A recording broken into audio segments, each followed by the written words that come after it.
Voici le 6e bulletin d'information de la BBC. Veuillez tout d'abord écouter quelques messages personnels. Pour la petite histoire, lorsque j'avais fondé l'association culturelle pour la jeunesse toulonnaise, j'avais déclaré que j'avais surtout deux priorités, c'était de faire venir Pierre Hillard ainsi qu'Alain Soral. Ben, c'est chose faite, puisque l'année dernière, il y a un peu plus d'1 an, Pierre Hillard était ici même, et maintenant avec Alain. J'ai contacté Alain par mail, on se connaît depuis des années, je l'ai notamment interviewé pour le journal La Marseillaise, lorsque j'y travaillais. Et donc je lui ai dit, tu as carte blanche, tu viens à Toulon, tu fais la conférence de ton choix, sur la thématique de ton choix. Et Alain m'a dit sans problème, je choisis demain une 3e guerre mondiale. Et sans se concerter, cela tombe très bien, c'est l'occasion pour moi de faire une petite autopromotion, puisque est sorti il y a seulement 4 jours, ce petit livre de synthèse, cette brochure d'une 50aine de pages, qui reprend tout le mouvement révolutionnaire mondial depuis la Révolution anglaise jusqu'à l'avènement de la 3e guerre mondiale. Je vous souhaite une très bonne conférence en compagnie d'Alain et je lui laisse le micro. Bonjour à tous, merci d'être venus si nombreux. C'est toujours très agréable de voir qu'il y a du monde qui se déplace pour écouter des choses qui ne sont pas toujours de pure réjouissance. Je vais remercier Johan de m'avoir invité. C'est vrai qu'on se connaît depuis longtemps. C'est un de mes premiers lecteurs et un des premiers à avoir eu le courage de me donner des interviews du temps où il travaillait encore dans la presse officielle.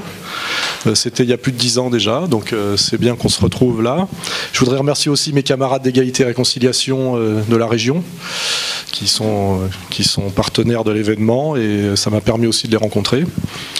Voilà, donc on m'avait proposé un sujet libre. Pour varier les sujets, j'ai proposé demain la 3e guerre mondiale. J'ai préparé un petit peu ça. Il faut que je mette des lunettes malheureusement maintenant pour pouvoir me relire. Alors pourquoi ce sujet? Déjà parce que demain la 3e guerre mondiale, c'est assez commercial comme sujet, hein. Ça fait peur, tout ça. Donc je me suis dit que c'était un bon sujet, plutôt qu'une conférence sur la création monétaire qui serait beaucoup plus fastidieuse. Hein. Mais aussi parce que quand même on est dans une période où on peut le dire, parce que on peut pas dire ça tout le temps, on est quand même dans une période d'avant-guerre. C'est vrai qu'il y a quand même des tas de signes qui fait que ça, on peut dire quand même que ça ressemble un peu à la fin des années 30. Et donc d'expliquer pourquoi va nous permettre en fait de passer en revue, je dirais, les contradictions du système et surtout de pouvoir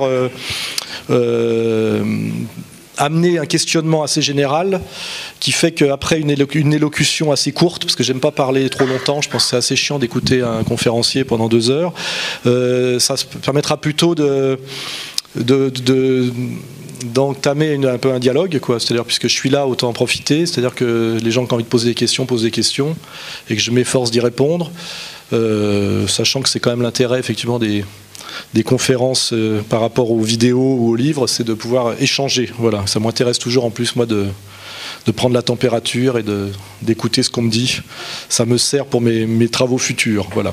Et il est déjà évident que ceux qui ont lu mon dernier livre, qui s'appelle Comprendre l'Empire, ont à mon avis tous les éléments pour comprendre le sujet. Hein, donc c'est plutôt pour ceux qui l'ont pas lu que je vais exposer ça. Alors déjà, la première remarque, c'est que beaucoup de gens, quand je parle de ce sujet-là, me disent qu'ils ne peuvent pas croire à une guerre chez nous, une guerre dans notre monde à nous, parce que ça serait incroyablement absurde, violent, criminel, etc. Et avec cette idée que finalement nos élites sont trop raisonnables pour s'engager dans ce genre d'aventure. Et là-dessus, je voudrais déjà faire une première remarque, c'est que il y a eu 2 guerres mondiales au XXe siècle. Hein, elles ont existé et elles ont été faites par nous, je dirais. Quand je dis nous, je veux dire qu'elles sont le fait du monde, de la civilisation qu'on appelle blanche, européenne, judéo-chrétienne. Hein, elles ne sont pas faites de monde extérieur, il faut le rappeler. Donc il y a bien eu déjà 2 guerres mondiales au XXe siècle. Elles ont été faites par nous, par notre monde à nous.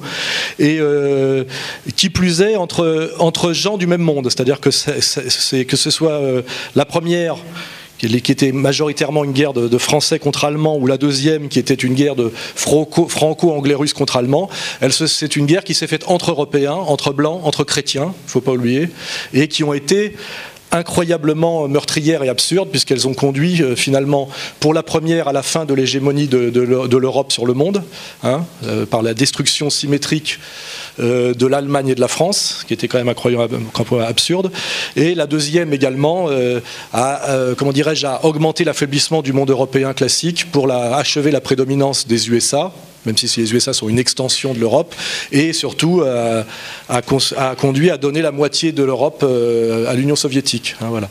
Et tout ça s'est fait quand même chez nous et par nous d'une certaine manière. Quand je veux dire nous, je veux dire nos élites, comme je le dis, qu'on peut qualifier de blanches européennes, judéo-chrétiennes. Voilà. Penser qu'une troisième guerre mondiale ne pourra pas avoir lieu car nous sommes dans un monde rationaliste, raisonnable, etc., est un argument qui malheureusement est battu en brèche par les faits.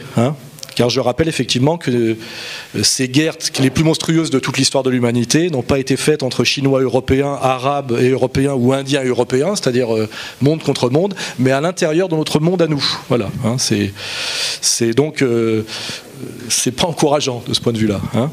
Nous sommes capables d'une violence destructrice et autodestructrice sans équivalent dans l'histoire de l'humanité. Voilà. Il faut le dire. Voilà. Voyons maintenant pour celle qui vient. Voilà. La prochaine guerre mondiale n'aura pas lieu non plus, je le crois, entre notre monde et la Chine, ou entre notre monde et le monde musulman, même si certains essaieront de nous faire croire que c'est le cas. Cette troisième guerre mondiale risque d'être encore, finalement, comme la guerre froide, un face-à-face d'une certaine manière sur le plan militaire entre les Russes et les Américains, en réalité, quand on regarde la situation telle qu'elle est en ce moment, puisque elle nous sera présentée comme une guerre défensive du monde qu'on appelle occidental contre soi-disant le danger, la violence ou l'agressivité d'un soi-disant monde musulman ou arabo-musulman, puisqu'elle commencera probablement, si elle doit commencer, on n'est pas autour de la Caspienne, pour le détroit d'Ormuz. On est déjà en train de nous dire que c'est à cause des Iraniens que nous allons être obligés de la faire. Enfin, déjà, le théâtre est déjà en place. Mais en réalité, on voit bien que derrière, si ça peut devenir une guerre mondiale, c'est parce que on le voit déjà très précisément pour l'affaire syrienne, quand les Américains finalement, aidés par les Anglaises qui est traditionnelle et les Françaises qui est un scandale qui s'explique notamment par la trahison de Sarkozy, car normalement tant que nous étions encore dans une logique gaulienne, la France ne se permettait pas ce genre d'intervention néocoloniale évidente. Si le conflit s'aggrave, comme on le voit pour la Syrie, immédiatement vous avez en fait les Américains qui décident de déstabiliser, de mettre à bas un régime pour le remplacer. On s'en rend compte quand on regarde les récentes révolutions de Jasmin, finalement par des cadres du FMI, des technogestionnaires, de quelque chose dont on va parler après, qui est finalement le système bancaire mondialisé. Et on voit très bien que ce sont finalement les Américains tels qu'on le définit. Quand on dit les Américains, ça servira pour tout à l'heure, si jamais à un moment donné je dis les Juifs, c'est qu'on parle des élites au pouvoir aux États-Unis, pas du peuple américain. Quand on dit les Allemands, on parle bien d'un certain pouvoir allemand, notamment à un moment donné le régime national-socialiste. Quand on dit les Russes, à un moment donné, on voulait dire les gens qui marchaient derrière Joseph Staline. Voilà, puis c'est comme ça que on n'engage jamais les peuples quand on dit les Américains, les Allemands, les Russes, les Juifs. On ne prétend jamais que c'est le peuple lui-même, ni que tous les gens y adhèrent. Donc ces espèces de précautions oratoires qu'on est obligé de prendre, notamment quand on parle des Juifs, on se fatigue jamais à le dire pour les Allemands, pour les Russes, pour les Américains, on devrait le dire pour tout le monde. Parce que chaque fois que je dis les Américains se comportent comme ça en ce moment, je peux toujours avoir un Américain qui lève la main et dit moi j'y suis pour rien, j'ai rien fait, etc. En général il dit rien parce qu'il a compris. Mais par contre dès qu'on dit les Juifs, il y a toujours un Juif pour dire mais monsieur vous mettez tous les Juifs dans le même panier, machin. Non, alors je vais déjà commencer pour tout de suite. Je ne mets jamais tous les Juifs dans le même panier. Si je dis les Juifs, je veux dire les instances représentatives et qui prétendent parler au nom d'eux et qui sont, on le sait, une minorité, etc., etc. Donc je prends ces précautions oratoires d'avance pour ne pas vexer certains et puis surtout pas faire d'amalgame dangereux, évidemment, parce c'est des sujets sur lesquels il faut être précautionneux, donc c'est une évidence.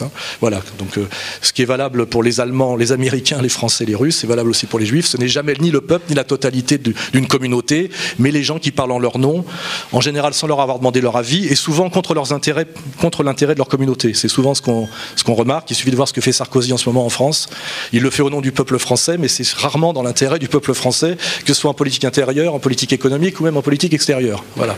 Hein, ça permet tout ça, de préciser tout ça au fur et à mesure, ce qui n'est pas inutile. Donc on voit bien que finalement cette guerre que des gens veulent absolument faire, parce qu'on voit qu'il y a des gens qui ont envie qu'elle se fasse, c'est-à-dire d'aller déstabiliser la Syrie, comme après avoir déstabilisé la Libye, et finalement à un moment donné on voit que ce sont les Américains qui sont derrière, avec les Anglais et les Français en ce moment, ce qui est une réalité. Hein. D'un seul coup il y a les Russes qui disent nous ne vous permettrons pas d'aller plus loin, et on voit que finalement, comme pour la guerre froide, on se retrouve à un moment donné, quand on va au bout de la logique, à une puissance qui agresse en réalité, et qui sont les États-Unis d'Amérique, qui agressent, hein, des pays qui finalement n'ont pas de prétention expansionniste, que ce soit d'ailleurs l'Iran ou la Syrie. Les Syriens et les Iraniens ne nous ont jamais rien fait, que je sache, hein, et ils n'ont pas de projet hégémonique d'expansion territoriale, etc., ce qui ne nous empêche pas de les désigner comme les méchants. Et derrière, si ça bloque un peu en ce moment, parce que c'est vrai que la pacification de la Syrie n'arrive pas à s'achever comme s'est achevé tristement la pacification de la Libye, c'est parce que les Russes, qui n'ont pas dit non pour Kadhafi, ce qui est d'ailleurs une question, je n'ai pas la réponse pourquoi les Russes ont laissé faire pour la Libye, ils disent non pour la Syrie.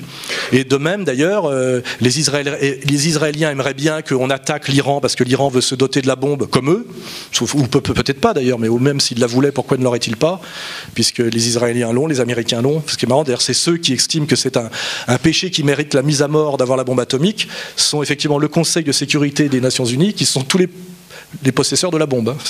C'est assez simple à vérifier. France, Chine, Angleterre, Russie. Voilà. C'est-à-dire qu'en fait, on a un club des gens qui ont la bombe atomique et qui décrètent de mort quiconque voudrait rejoindre le club. C'est un peu ça, quoi. C'est un club, visiblement, où on ne peut pas rentrer comme ça. Voilà. Et donc, à cause de ce climat actuel, hein, on voit bien que la tension est en Iran et en Syrie beaucoup. Hein.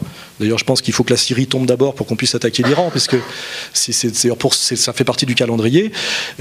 Si ça se fait, nous aurons très vite des Américains face à des Iraniens et des Syriens, avec les Russes derrière qui ne laisseront pas faire, et on arrive assez vite à une confrontation pratiquement directe entre Américains et Russes, qui ressemble finalement beaucoup à ce dont on croyait être sorti, qui était la guerre froide. Hein. En fait, on y retourne assez vite. Ce qui est d'ailleurs marrant, c'est que dans l'Ancien Testament, excusez-moi, dans les textes qui traitent de Gog et Magog, notamment dans l'islam, selon des analystes musulmans, Magog désignerait la Russie, et Gog, la coalition américano-sioniste, selon le Cheikh Imran Hossein. Ce qui est marrant, c'est que dans les textes prophétiques sur la fin des temps, on a bien une espèce de confrontation de deux empires très puissants, Gog et Magog, qui correspondraient aux États-Unis et à la Russie. Voilà. Donc c'est toujours intéressant de voir que des écrits religieux procédant par d'autres vecteurs que la rationalité arrivent parfois à des conclusions, font des annonces qui convergent avec des analyses, elles, totalement, on va dire, matérialistes. C'est des phénomènes qu'il faut simplement noter. Voilà. Hein, et ce qui est intéressant, c'est que si ces tensions autour du détroit d'Ormuz, de la Caspienne se renforcent, nous aurons là une guerre qui ne se fera pas au nom de l'idéologie, c'est-à-dire communisme contre le monde libéral, puisqu'en fait il n'y a plus de communisme ni en Russie, il n'y en a pas non plus en Syrie ni en Iran, mais qui se fera pour des raisons beaucoup moins compréhensibles et avouables, parce que on pouvait expliquer avant qu'on luttait contre le danger communiste pour le monde libre, etc. Mais là, on a des pays finalement qui, je le dis, en plus d'être civilisations de blancs chrétiens, sont finalement tous libéraux ou enfin, personne n'est antilibéral dans ce monde-là. Donc on essaie de comprendre pourquoi doit-il y avoir absolument la guerre, et une guerre d'une gravité incroyable, alors qu'on n'arrive pas... L'histoire de la bombe atomique possible de l'Iran ne paraît pas une raison suffisante pour mettre le monde à feu et à sang. Il n'y a pas de... L'expansionnisme chiite ne me paraît pas être une menace suffisante pour que les Américains déclenchent une guerre à distance. On n'arrive pas vraiment à comprendre le pourquoi d'une telle prise de risque actuelle, compte tenu de la réalité du monde. Hein. Voilà. Et pourtant, je le fais remarquer, cette troisième guerre mondiale, si elle avait lieu, serait beaucoup plus mondiale et beaucoup plus, comment dirais-je, violente encore que les deux précédentes. La deuxième a été beaucoup plus mondiale et sanguinaire que la première. Et la troisième serait encore plus mondiale et sanguinaire que la troisième. C'est facile à réfléchir en termes d'alliance et de théorie des dominos. La Première Guerre mondiale est une guerre pratiquement européenne en réalité qui fait 20 millions de morts. La deuxième inclut, élargit un peu plus avec le Japon, l'histoire du Pacifique, on monte à 50 millions de morts, avec quand même deux petites bombes atomiques de faible puissance par rapport à ce qu'on peut faire aujourd'hui. La troisième, si on réfléchit bien, embraserait tout le monde arabe, engagerait les États-Unis et ses alliés, donc la France et l'Angleterre, au minimum. En face, les Russes seraient obligés d'y aller. Les Chinois sont un peu partie prenante, à part les Indiens qui pourraient peut-être échapper au truc, ça serait, et les moyens de destruction qu'on a aujourd'hui avec la prolifération atomique, etc. On peut imaginer, si jamais ça allait au bout, et ça peut se déclencher assez vite, il suffirait que si les Iraniens bloquent le détroit d'Ormuz et que les Américains décident de le débloquer, on n'est pas loin parce que les guerres mondiales commencent toujours par un petit événement qui s'aggrave. Au début, on assassine un archiduc à Sarajevo. Et puis voilà, on pourrait imaginer une guerre incroyablement plus mondiale et plus destructrice que les deux premières, pour des raisons assez sans proportion avec le risque. Et d'ailleurs, je fais remarquer que les deux premières guerres mondiales, on peut faire pratiquement la même remarque, elles étaient parfaitement évitables, et on voit pas pourquoi. Il y a vraiment eu des gens, des groupes qui ont une volonté qu'elles se fassent, alors que c'est rarement la volonté des peuples. Bon, la guerre de 14, il y avait l'histoire de l'Alsace-Moselle qui fait qu'il y avait ce désir de revanche, mais la guerre de 39, les Français ne voulaient absolument pas la faire, c'est une certitude. Ils voulaient tellement pas la faire qu'ils l'ont pas faite d'ailleurs, ils l'ont perdue très vite. Mais il y a quand même des groupes, des minorités, des élites qui poussent à la guerre de façon incroyable, sachant peut-être que c'est eux qui la font faire, mais que c'est pas eux qui y meurent. Voilà, il y a quand même cette constante en général, c'est que ceux qui déclenchent les guerres sont pas ceux qui vont y mourir. Sinon, il y en aurait moins, à mon avis. Mais bon, c'est un peu le problème. Et donc, nous sommes face à une menace de troisième guerre mondiale incroyablement dangereuse, dont les causes officielles, danger musulman, pareil, en fait, on voit très bien que le monde musulman, globalement, est plutôt mis au pas et humilié en ce moment par le monde, qu'on va dire, occidental, et pas l'inverse. En réalité, il n'y a pas de... À part si on parle de la question de l'immigration en France, qui était presque une autre question, et qui n'est pas une conquête militaire, la réalité du rapport entre le monde occidental et le monde musulman, c'est plutôt un monde occidental qui domine, humilie et asservit le monde musulman que l'inverse. En réalité, les musulmans, même quelles que soient d'ailleurs certaines prêches agressives de certains imams, de certaines tendances, n'ont pas de toute façon les moyens de leur agressivité, d'une certaine manière. Donc l'argument de se défendre contre le danger islamique est une escroquerie, parce qu'il n'y a pas le monde musulman logé là où il est, n'a pas de volonté et de moyens d'expansion. C'est une certitude. Par contre, effectivement, ils vivent entièrement sous la domination du monde, de ce qu'on appelle le monde occidental. Monde occidental, qui veut dire en fait monde américain et ses alliés. On le voit bien d'ailleurs, puisque les rares pays qui essayent de ne pas tout à fait se soumettre sont menacés, châtiés, etc. Je ne parle pas seulement de la Palestine, mais je parle ou alors sont obligés de se rallier intégralement, comme on le voit pour l'Arabie Saoudite ou le Qatar. Voilà. Donc cette menace du monde musulman n'est pas crédible. L'histoire de la bombe atomique iranienne ne justifie pas une troisième guerre mondiale, d'autant plus qu'on n'est pas sûr qu'ils la veuillent et même qu'est-ce qu'ils en feraient. Enfin, voilà. Donc on cherche à savoir pourquoi nous sommes dans une situation d'avant-guerre aussi dangereuse. Voilà. Et en fait, c'est là que la réflexion commence à être intéressante, c'est que dès lors qu'on sort des fausses justifications et des manipulations médiatiques sur le danger islamique, la bombe iranienne, etc., on voit quand même que le gros problème est qu'il y a un monde occidental qui est sous domination de ce qu'on appelle le système bancaire et le système de l'asservissement par la dette, qui est dans une logique qui est face à des contradictions très fortes et qui est au bord de l'effondrement. En réalité, on voit beaucoup en ce moment de vidéos sur la Syrie. On nous montre le problème syrien, etc. On ne nous montre pas tellement les contradictions internes des États-Unis d'Amérique, la crise sociale très grave aux États-Unis, les mouvements populaires américains qui se révoltent contre leurs élites, alors que ça, c'est une réalité, à mon avis, beaucoup plus lourde et qui a beaucoup plus de conséquences sur tout ça.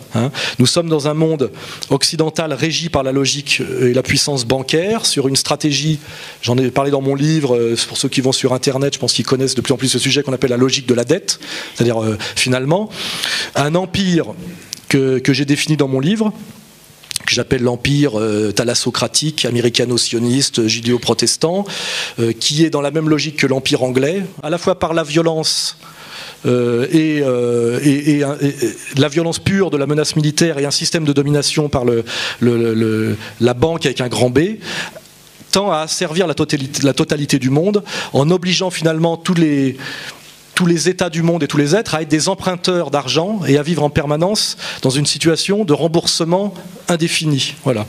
Et c'est, à mon avis, cette raison-là, qui est la raison cachée, qui fait que nous sommes dans une situation d'avant-guerre, car ce système, qui est un système d'une certaine manière de raquette, qui est un système qui est un système qu'on peut identifier dès qu'on a sorti, je dirais, du jargon économiste et qu'on s'intéresse à la question monétaire, qui est une question qui n'est pas enseignée, parce qu'effectivement c'est une clé de compréhension.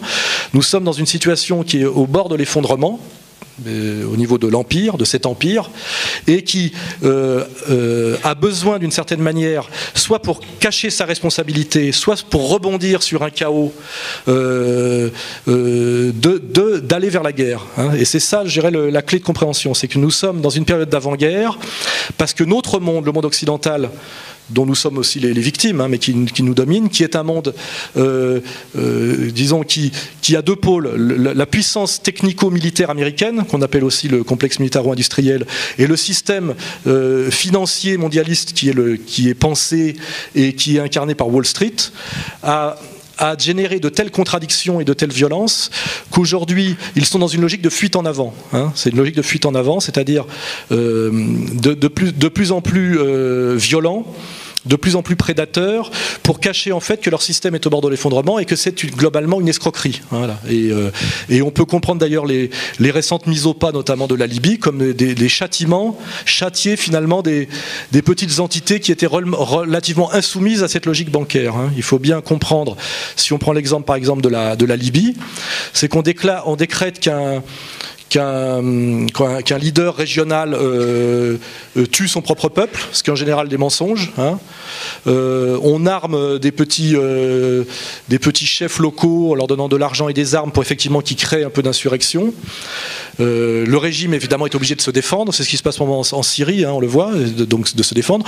On prétend, il y a une espèce de système comme ça que ce chef produirait qu'on appelle des crimes contre l'humanité, qui est une espèce de phrase qui veut, enfin, crime contre l'humanité, espèce de truc pavlovien. Les gens se disent c'est terrible, on ne sait pas trop ce que ça veut dire, et qu'au nom de ces crimes contre l'humanité, on va lui geler ses avoirs bancaires. Je sais pas si vous avez remarqué le lien. C'est-à-dire en général, ça veut dire qu'on va, comme on est dans un système bancaire mondialisé et entièrement virtuel, parce que c'est pas tout d'être riche, c'est que votre argent est dans la banque et c'est virtuel. Et ben au nom de ce crime contre l'humanité, on vous gèle vos avoirs bancaires. C'est-à-dire en réalité, on vous vole votre argent. Et on le transfère au gouvernement provisoire du régime qui sont vos propres copains, c'est-à-dire qu'en réalité, on vous déstabilise votre pays parce que vous n'êtes pas tout à fait soumis à la dictature bancaire mondiale. On vous déstabilise votre pays, on vous oblige effectivement à vous défendre. Comme vous vous défendez, on prétend que vous tuez des gens. Comme vous tuez des gens, on dit que vous avez commis un crime contre l'humanité, référence Nuremberg. Comme vous avez commis un crime contre l'humanité, on vous gèle vos avoirs bancaires et on les transfère au gouvernement légitime, qui sont 3 Pékins en général logés à Londres, qui sont des comparses, et on vous pique tout votre pognon. C'est exactement ce qui s'est passé pour la Libye de Kadhafi. Pourquoi ? Parce que la Libye de Kadhafi, n'étant pas totalement soumise au système bancaire mondial, avait ce qu'on appelle des fonds propres, avait de l'argent, et que le système bancaire mondial a besoin d'aller voler l'argent là où il est encore, parce que eux sont en faillite totale à cause des produits financiers totalement délirants qu'ils ont produits, on le sait avec la crise des subprimes, etc. Donc en fait on est dans un système de piraterie qui ressemble beaucoup à l'époque où la France, prétextant que l'Algérie gênait le commerce en Méditerranée et que le bey d'Alger avait giflé notre représentant, on va pacifier l'Algérie par la force, avec toujours une bonne raison humanitaire ou morale, parce qu'en fait on cherche des espaces de prédation.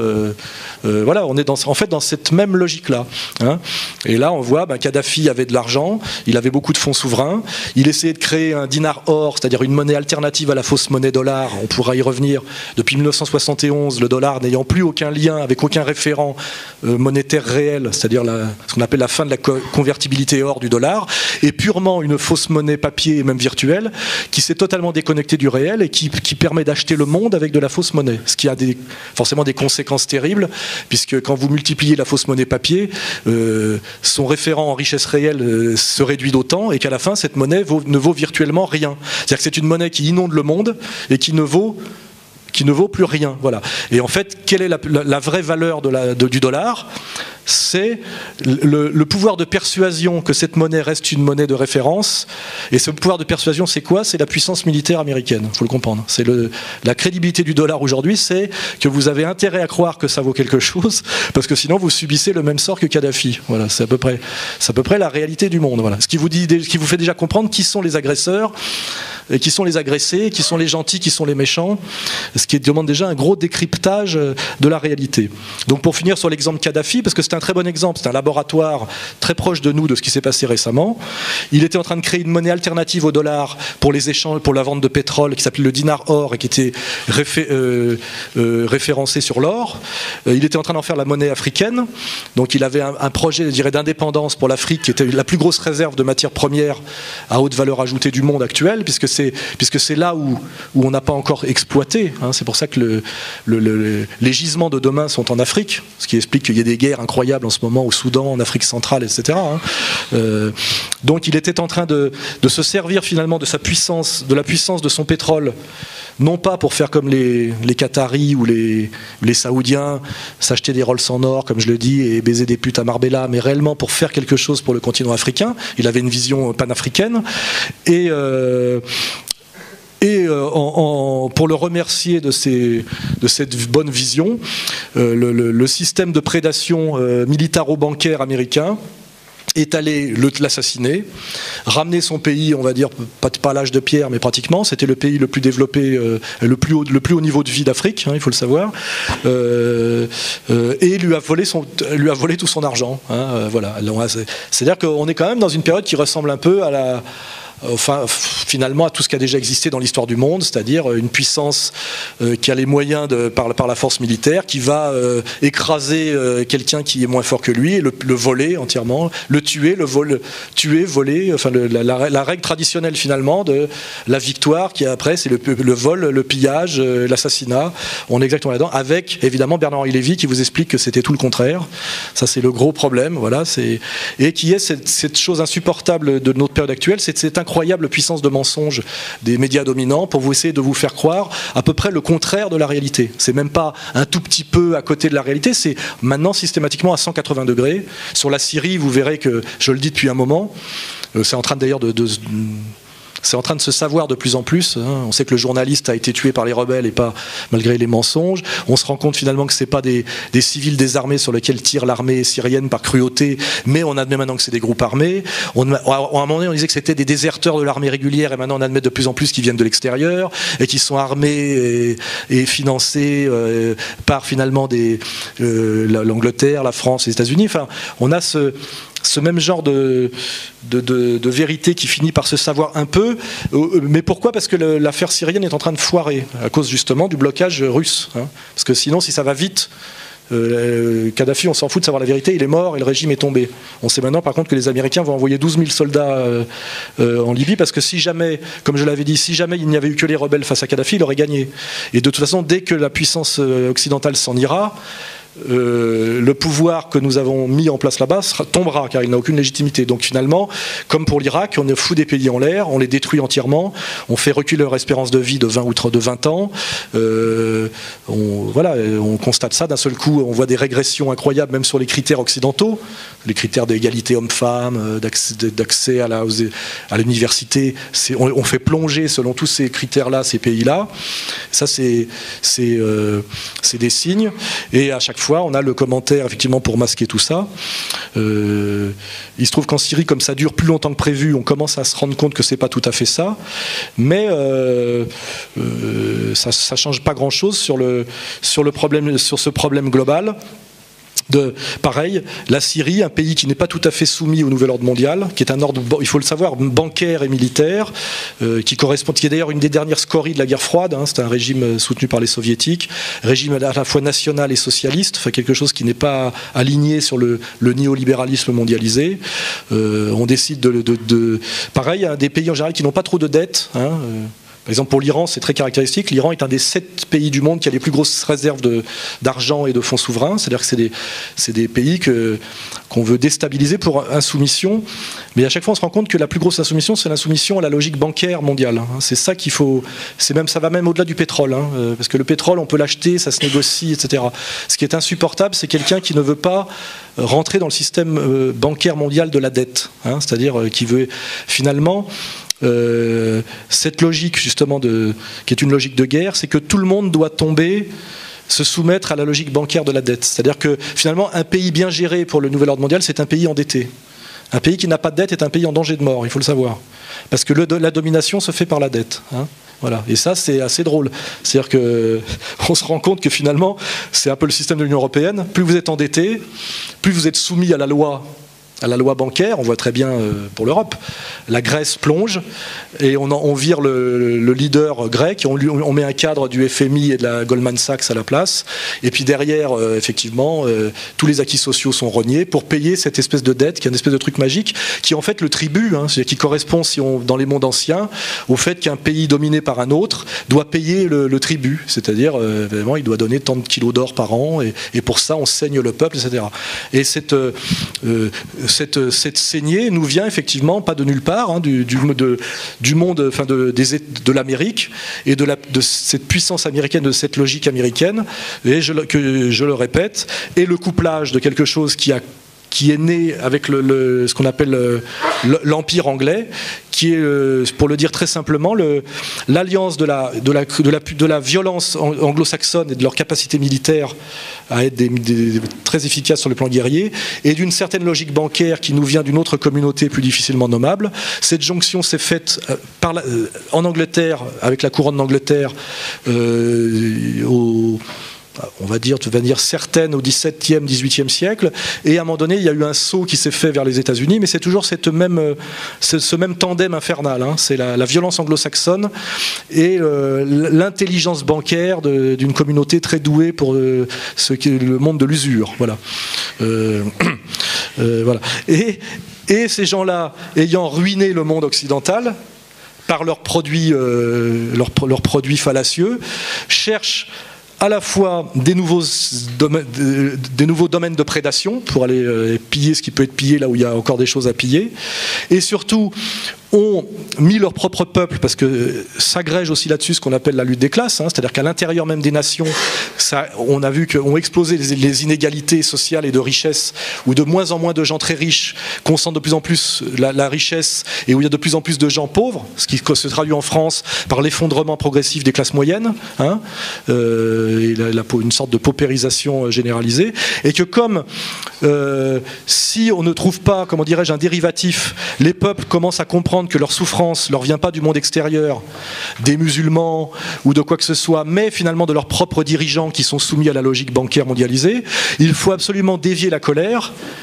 Ou faire tout péter, comme quand on est en train de commencer à perdre aux échecs, on peut toujours donner un coup de pied dans le jeu, la partie s'arrête, quoi. Il y a cette logique-là. Donc on voit, et c'est le sujet, c'est pour ça que nous sommes dans une situation d'avant-guerre, car ceux qui ont le pouvoir chez nous sont quelque part dans l'obligation, s'ils ne veulent pas être identifiés comme les responsables des souffrances, s'ils ne veulent pas être chassés du pouvoir, et ils seront peut-être chassés violemment si on identifie tout le mal qu'ils ont accumulé, sont obligés à la fois d'essayer de rebondir par un énorme coup de poker qui s'appellerait la Troisième Guerre mondiale, sont obligés de toute façon de dévier les colères par de la manipulation, et là ça explique en France pourquoi on essaye à la fois de faire rentrer le plus de musulmans possible en France par l'immigration, tout en les désignant comme les ennemis, ce qui est assez contradictoire, parce que soit c'est un problème, alors il faut arrêter de les faire rentrer, soit ça n'en est pas un puisqu'on les fait rentrer. Mais aujourd'hui nous voyons bien que les politiques de gauche et de droite, parce que la droite fait exactement la même chose que la gauche, il faut le savoir avec Sarkozy, fait rentrer par tous les moyens le plus d'immigrés possible, qui sont pour des raisons historiques et géographiques venant de l'Afrique saharienne et subsaharienne, donc comment dirais-je, musulmans de fait. Donc il faut rentrer le maximum de musulmans tout en disant que ces gens-là ne sont pas compatibles avec la République, sont un problème, etc. Donc on voit vraiment qu'il y a une volonté de la part de nos élites d'aggraver une situation par les faits et par le commentaire, comme si en fait ils se servaient de ce bouc émissaire, qui peut d'ailleurs être souvent bien choisi. Hein. Il est jamais. Si Hitler avait désigné les coiffeurs à un moment donné en 1933, il n'aurait pas pris le pouvoir. Vous voyez, le bouc émissaire est un bouc émissaire, mais il est en général bien choisi. C'est-à-dire que c'est un peu crédible. Il y a des dimensions de vérité, évidemment. Mais le mensonge, c'est dans la proportion. C'est qu'en général, ce n'est jamais la cause majeure ou la cause seule ou la cause définitive d'un problème. Et surtout, si c'est un problème, pourquoi fait-on exprès de le traiter systématiquement à l'envers du bon sens? C'est ça la question honnête qu'il faut poser. Voilà. Donc nous sommes face à des gens qui obéissent à une logique bancaire mondiale qui nous vient des États-Unis, en étant passé d'abord par l'Angleterre, et qui a la coalition, je l'ai dit, d'une puissance guerrière qui est l'armée américaine, qui est la vraie suprématie américaine aujourd'hui. C'est pas l'industrie, c'est pas la légitimité au niveau de sa politique internationale. Elle est totalement décrédibilisée par son soutien inconditionnel à Israël. C'est sa capacité de menace militaire. On voit comment ça s'est passé en Irak, quand Saddam Hussein n'a plus fait le boulot qu'on lui demandait de faire, car il travaillait pour les Américains. Il a fait une guerre à l'Iran que les Américains aient voulu, et en remerciement, on lui a dit tu peux prendre le Koweït. Il est allé prendre le Koweït, on a dit non, t'as mal compris, et on lui a... Il ne s'est pas soumis, donc on est allé l'assassiner, détruire son pays. Je rappelle que l'embargo parce que récemment on nous parlait des 44 enfants d'Isieux qui ont justifié le procès Barbie. Je vous rappelle que l'embargo volontaire et planifié sur l'Irak a tué 600 000 enfants. Hein. Ça a fait crever 2 millions de personnes, dont 600 000 enfants. J'attends le procès Barbie de Madeleine Albright. Je pense qu'on va pouvoir l'attendre longtemps. Voilà. Enfin, vous voyez, donc on est dans des réalités de violence incroyables. Hein. C'est ce que j'essaie de faire comprendre, c'est que on nous montre du doigt des Ahmadinejad, des Kadhafi, etc., qui ne sont jamais, au pire, quand on voit des Kadhafi, des despotes d'opérette. Ils ont un pays de 6 millions d'habitants, même si ce n'est pas des êtres parfaits. Mais la capacité de violence, de meurtre, d'assassinat de notre propre monde, enfin de nos propres élites, est sans commune mesure avec tout ça. Hein. Voilà, nous sommes les plus gros bouchers de la Terre, il n'y a pas de problème. Hein. Et pourtant, nous donnons des leçons d'humanisme et de paix à tout le monde. C'est quand même quelque chose d'une rare obscénité. Et ce qui fait que moi, je comprends la colère, notamment de certains musulmans, qui se voient tout le temps montrer du doigt comme des agresseurs, alors qu'en fait, ils ne subissent que d'occupation militaire, humiliation depuis des siècles, hein, parce que... La reprise en main du monde musulman, ça dure depuis l'épopée coloniale, hein, entre les Anglais, les Français, puis les Américains. C'est insupportable un tel mensonge. C'est-à-dire que les plus sanguinaires de tous passent leur temps à donner des leçons de droits de l'homme à des gens qui finalement demandent en gros qu'on leur foute la paix. C'est quand même c'est assez violent. Et c'est la situation dans laquelle nous sommes aujourd'hui. Et quand je vois notamment... les journalistes français, hein, c'est incroyable, commenter la réalité de la politique étrangère. Sur la Palestine, ils sont obligés de faire un peu gaffe parce que c'est tellement visible, etc. Mais sur la Syrie, sur la Libye, comme ça a été sur la Yougoslavie à une époque, là aussi, c'est à montrer du doigt. Je l'ai dit récemment dans une vidéo, il n'y a pas de journaliste français honnête, ça n'existe pas, quoi. Hein. Un journaliste français honnête, c'est un chômeur, je l'ai dit, et un journaliste qui travaille, c'est une pute. Hein, il faut le savoir. Voilà, il faut le dire clairement. Rien d'autre. Hein. Sinon, il est chômeur. J'ai été journaliste, j'ai eu ma carte de presse, j'ai fini chômeur. Hein. Je me débrouille autrement, mais parce qu'à un moment donné, voilà, vous vous faites virer, quoi, hein, si vous dites essayez de faire passer un peu de vérité. Voilà. Et nous en sommes là aujourd'hui. Pour cacher quoi? C'est pas la rigolade, c'est que pour amener, non seulement on nous amène tranquillement à la Troisième Guerre mondiale, mais on essaie de nous faire croire que nous sommes dans une position défensive et que nous ne la voulons pas, et qu'elle nous est imposée par l'Iran, Poutine même, qu'on diabolise de plus en plus, alors qu'il est pareil, les Russes ne sont jamais que dans une position défensive. Gorbatchev a eu la naïveté de dire aux Américains on va arrêter l'URSS, on va se réconcilier, on va être copains-copains. Les Américains lui ont dit oui, ils ont essayé de détruire la Russie de A à Z, de la spolier, de la ruiner intégralement par la stratégie des oligarques, qui étaient tous orthodoxes, comme vous le savez. Enfin bon... C'est une petite remarque. Et effectivement, il ne faut pas oublier que sous Elstine, qui est la continuation effectivement de ce dépeçage et de cette tentative de destruction de la Russie, l'espérance de vie en Russie était descendue à 52 ans, je crois. Enfin, il faut voir ce que ça a été, l'effondrement de la Russie, et les Russes ont bien compris. C'est pour ça que Poutine, avant de faire détester par le peuple russe Poutine, il faudra en faire beaucoup, beaucoup, parce que les Russes savent en gros ce qu'était la Russie avant Poutine, et malgré tout ce qu'on peut dire sur Poutine, ce qu'elle est aujourd'hui. Voilà, c'est évident. Mais en ce moment, on a des journalistes qui sont à peu près aussi honnêtes sur la Russie que sur la Syrie, nous expliquer que Poutine a volé les élections, alors que tous les sondages le donnaient gagnant, et même il a gagné en perdant pas mal de voix, parce qu'il y a l'usure du pouvoir, mais bien que sa victoire soit incontestable par les sondages, on essaie de nous faire croire que c'est un dictateur, qu'il a volé le pouvoir en Russie, alors que ceux qui nous disent ça, si vous vous rappelez bien, notamment des 2 quinquennats de George Bush, on sait qu'il a volé les deux élections. Hein. On le sait, je veux dire, la première fois c'est Al Gore qui avait gagné, Al Gore a simplement cessé de protester, et on sait à chaque fois avec l'entrée des machines électroniques qui au dernier moment font basculer le scrutin par la Floride au dernier moment, on joue ces 2 petits pourcents, donc c'est toujours cette obscénité. On a le système sans doute le moins démocratique du monde qui s'appelle les États-Unis d'Amérique, qui donne en permanence des leçons, non seulement d'ailleurs au monde arabe, mais même au monde russe, qui sont nos voisins européens. Tout ça pourquoi? Pour insoumission. Parce que, en gros, pourquoi Poutine se fait emmerder en ce moment? Parce qu'il n'a pas laissé faire sur la Syrie, tout simplement. Donc c'est un ignoble dictateur qui a volé les élections.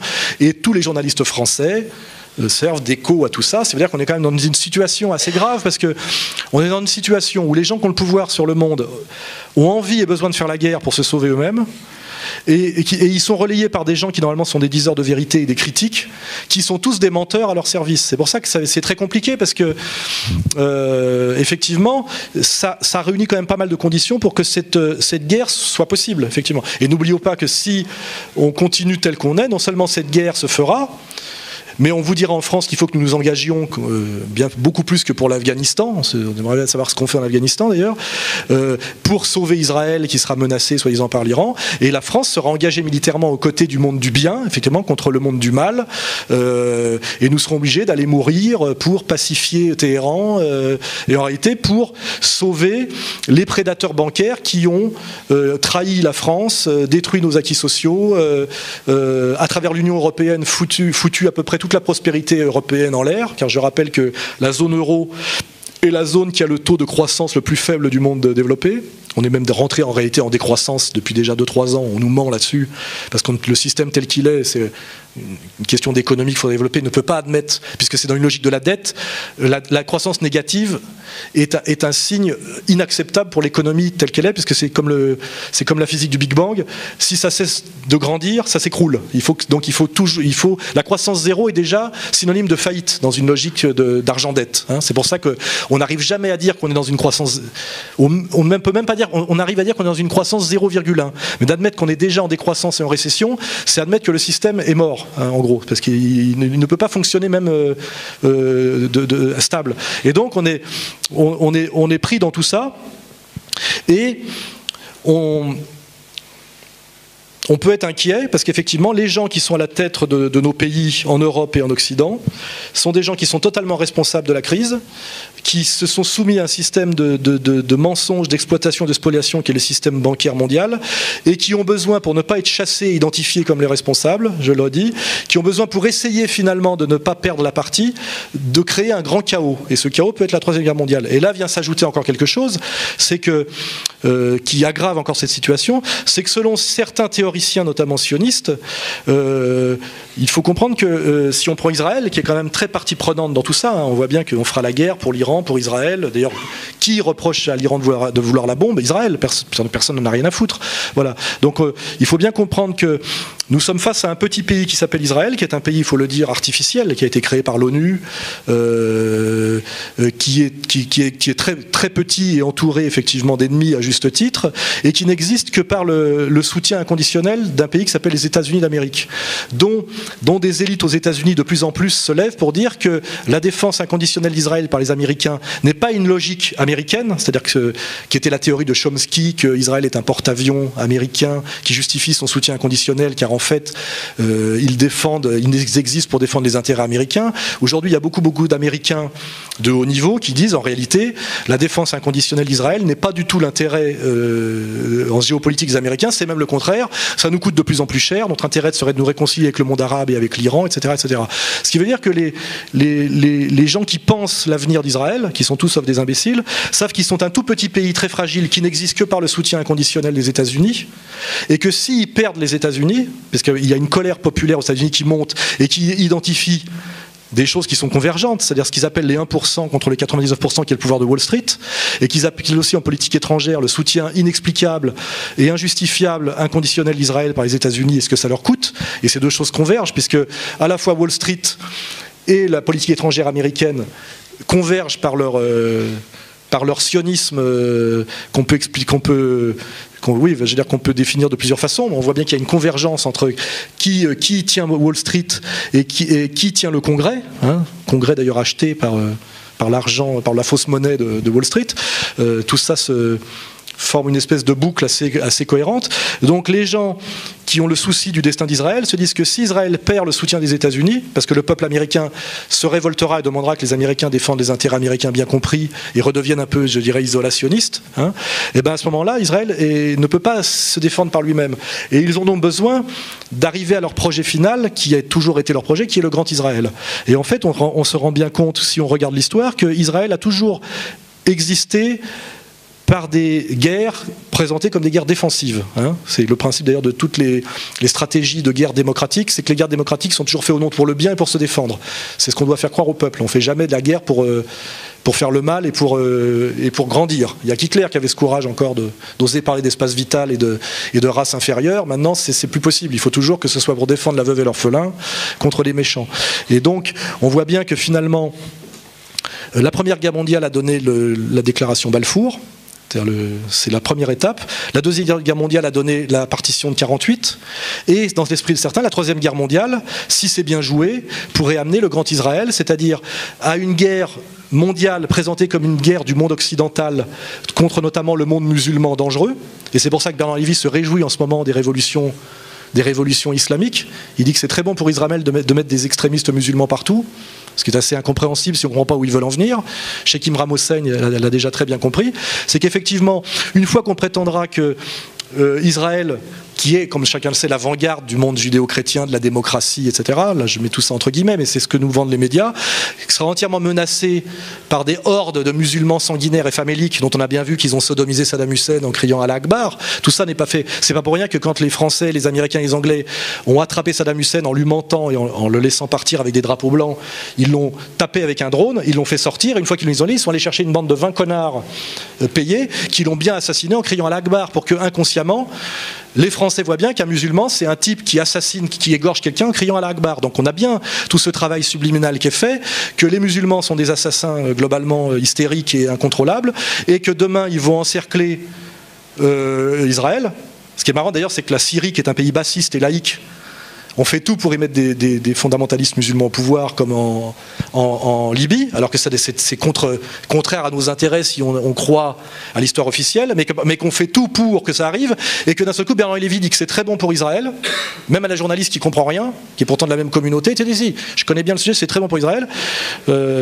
Et Caroline Fourest, d'un seul coup, qui est quand même celle qui pourfend Tariq Ramadan depuis 10 ans et qui est payée pour ça, par les mêmes, vous dit non, il faut soutenir l'islamisation de la Libye, qui était aussi un pays laïque, qui protégeait les droits des femmes, etc.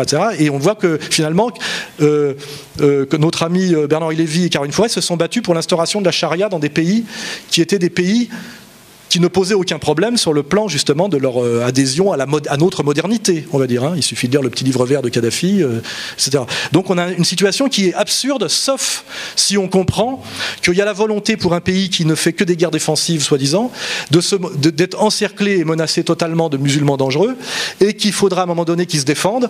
Et comme à chaque fois qu'il se défend, il agrandit son territoire. Annexion du Golan, etc. Et il détruit surtout ses ennemis efficaces, mise à poil de Nasser, etc., etc. Donc si on additionne toute cette analyse, on a toutes les raisons, sachant les rapports de force réels de notre monde, qui a le pouvoir et qui ne l'a pas, qui a les moyens de déclencher des guerres et qui ne l'a pas. Là je fais référence à des exemples récents. Monsieur Juppé ne voulait pas qu'on fasse la guerre à la Libye, il était ministre des Affaires étrangères. Monsieur Bernard-Henri Lévy nous a dit si, et nous avons fait, l'armée française a fait la guerre. C'est-à-dire que c'est Bernard Lévy déclare des guerres au nom de la France à des pays qu'il estime hostiles. D'ailleurs, quand on va à Israël, parce que la réalité est devant nous. Donc, pour toutes ces raisons dites, les Russes qui ne veulent pas, à un moment donné, laisser les Américains aller plus loin, Parce qu'il y a aussi la géopolitique mondiale, c'est qui contrôle ce qu'on appelle le verrou eurasiatique de la Caspienne tient le monde. Ça, il faut aussi lire les géopoliticiens allemands. Donc, les Russes ne peuvent pas laisser les Américains aller au-delà d'une certaine limite et reprendre pied dans cet endroit stratégique. Les Chinois n'y ont pas trop intérêt non plus, et ils ne pèsent pas rien du tout. Les Américains, c'est vital pour eux, pour freiner l'expansion économique de la Chine, le redressement de la Russie, de les bloquer. Et comme ils ne peuvent pas les bloquer par la compétitivité économico-industrielle, parce que Wall Street a détruit, et dans une logique de destruction de la production au profit de la spéculation pure, ils n'ont que le militaire pour le faire. C'est-à-dire que les États-Unis ne sont plus du tout ce qu'on appelle un empire de Pax Americana, c'est-à-dire que la paix du commerce, qui sont les vrais empires en période d'apogée. D'ailleurs que ce soit le monde musulman ou autre, c'est toujours, en fait, ils règnent parce qu'ils garantissent la sécurité du commerce et la stabilité monétaire. Et dès qu'ils n'ont plus les moyens de faire ça, et qu'ils déclinent, ils n'ont plus que l'agressivité. Et l'agressivité d'un empire est la preuve de son déclin. Et en général, qu'il est près de sa fin. Voilà. C'est pour ça qu'il y a des gens aux États-Unis, je dis, qui sont pour l'atterrissage en douceur, c'est-à-dire que l'Amérique redevienne une puissance régionale et devienne ce qu'est l'Angleterre aujourd'hui. L'Angleterre étant aujourd'hui, l'Angleterre étant hier, étant, je dirais, les États-Unis du 19e siècle. Ils ont accepté de redevenir une puissance importante mais secondaire. Ils ont renoncé au leadership mondial. Donc il y a des gens qui se disent que soit les États-Unis redeviennent une puissance, une île dans le Pacifique, parce qu'il faut regarder c'est ce que c'est, hein, alors que le jeu se joue en Eurasie, la domination du monde se joue très loin d'eux, c'est ça qu'il faut. Soit ils y renoncent tranquillement, soit ils veulent à tout prix rester l'empire dominant du monde, et pour ça ils n'ont qu'une solution en réalité, puisqu'ils ont perdu sur le plan économique et qu'ils sont décrédibilisés sur le plan monétaire, car tout le monde sait aujourd'hui que le dollar est une fausse monnaie, et tout le monde essaye de s'en émanciper, puisque même les Iraniens, dont on vient de décréter le boycott, vont vendre leur essence aux Indiens qui en ont besoin, et ils la vendent en or directement. Les Indiens ayant les plus grosses réserves d'or du monde, il faut le savoir, or privé et or public. Donc on voit bien que finalement, les seuls qui ont intérêt à la guerre, qui veulent la faire et qui en ont les moyens et qui en ont la mentalité, je rappelle ce que c'est que la brutalité anglo-saxonne, c'est quand même la communauté humaine la plus violente du monde. Il n'y a pas plus violent que les anglo-saxons au niveau guerrier, il faut le savoir. Il faut savoir que si les Indiens scalpaient aux États-Unis, c'est parce qu'ils avaient vu faire ça par les soldats anglais. C'est une invention anglaise, il faut le savoir. Pour ceux qui vous parlent de la cruauté des Indiens, voyez. Voilà, regardez ce que c'est que la société indienne traditionnelle. Vous lisez Pierre Clastre, il n'y a pas moins violent que les Indiens, à part manger 3 bisons par an, etc. Enfin, c'était des sociétés très stables, très peu guerrières. La violence, c'est nous. Quand je dis nous, moi je suis français catholique, donc c'est pas tout à fait nous, mais c'est les anglo-saxons protestants qui sont la horde la plus sanguinaire et violente de l'histoire du monde. Voilà, parce qu'en plus ils ont la technologie avec eux, voilà. Et on en est là aujourd'hui, c'est que ces gens-là, couplés à la banque qu'on n'a pas le droit de nommer, ont besoin. Oui, c'est vrai que Rothschild, effectivement, est un nom qu'on peut citer sans trop de gêne. Son propriétaire du journal Libération, par exemple, c'est des petites remarques. Alors que Lagardère, lui, c'est Paris Match. Vous voyez, banque, complexe militaro-industriel, États-Unis, France. Qui possède l'opinion, qui possède vos cerveaux? La banque.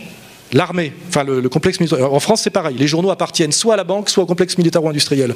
Les États-Unis, oui, Dassault, Lagardère, etc. Oui. Et aux États-Unis, c'est pareil. La banque, le complexe militaro-industriel. Les deux seuls qui ont intérêt à faire la guerre pour cacher leurs responsabilités, continuer leur prédation, obliger les insoumis et les victimes à continuer à accepter leur fausse monnaie. Donc on est dans une logique d'avant-guerre dont il faut bien identifier les responsables, et c'est parce que justement ce ne sont pas les Iraniens qui la veulent. Parce que si c'était les Iraniens qui voulaient la Troisième Guerre mondiale, on y est sûr d'y échapper. Mais malheureusement, comme c'est ni les Syriens ni les Iraniens, mais que c'est ceux qui ont intérêt, et je le dis pour finir sur l'affaire israélienne, qui pensent même que par cette Troisième Guerre mondiale, ils pourront refaire un espèce de coup de poker où ils gagneront comme quand on fait tapis au poker, vu la folie de ces élites qui adhèrent à une idéologie que j'appelle vétérotestamentaire, il suffit de lire l'Ancien Testament, qui est assez apocalyptique et violente, raciale, dominatrice, violente, sanguinaire, il suffit de lire l'Ancien Testament. Ils ont une idéologie qui correspond à cette vision, à cette violence, ils ont les moyens, ils ont la nécessité. Nous sommes donc objectivement dans une situation d'avant-guerre. Et une fois qu'on l'a dit, le gros travail à faire, c'est identifier pourquoi et comment. Alors pourquoi ? Je vous l'ai dit, faillite bancaire, capacité de prédation militaire et faillite bancaire accouplée. Comment ? En désignant les Iraniens comme le problème central du monde, parce qu'ils voudraient peut-être se doter de l'énergie atomique, parce qu'on ne sait même pas si c'est la bombe, l'énergie atomique. Et ce qui est marrant, c'est que les 3/4 des Français n'ont même plus la distance critique, tellement le matraquage est grand, pour se poser la question de savoir qu'est-ce qu'on en a à foutre que l'Iran ait la bombe atomique. Dans l'histoire de la Perse depuis des siècles, à quel moment ont-ils prétendu s'étendre, à servir, etc. À quel moment ont-ils porté atteinte aux intérêts français? Quel est le projet belliqueux des Syriens ou des Iraniens contre nous? Pot de balle, quoi. Je veux dire, y compris d'ailleurs des Afghans. Hein. Pourquoi avons-nous tous les jours des soldats qui meurent en Afghanistan? Posons-nous la question. Il me semble qu'une armée, normalement, est là pour défendre les intérêts de son pays et défendre son peuple. Hein. Voilà, bon, c'est toutes ces questions qu'on peut se poser. Et donc, comprennent la question du Grand Israël et comment arriver au Grand Israël, effectivement, par une troisième guerre mondiale qui serait gagnée, parce que, évidemment, ces gens-là pensent la gagner. Et c'est vrai qu'ils ont, sur le papier, ils doivent la gagner. Ils ont la supériorité militaire. Et ben peut-être que cette troisième guerre mondiale amènerait, avec peut-être des dégâts collatéraux de 500 millions de morts, mais qui seraient jamais que des gueux, des Arabes, voilà, et des dégâts collatéraux en France, notamment sur une guerre civile, parce que c'est un volet qu'il faut amener. C'est que s'il y a une troisième guerre mondiale, elle se passera évidemment pas chez nous dans un premier temps, mais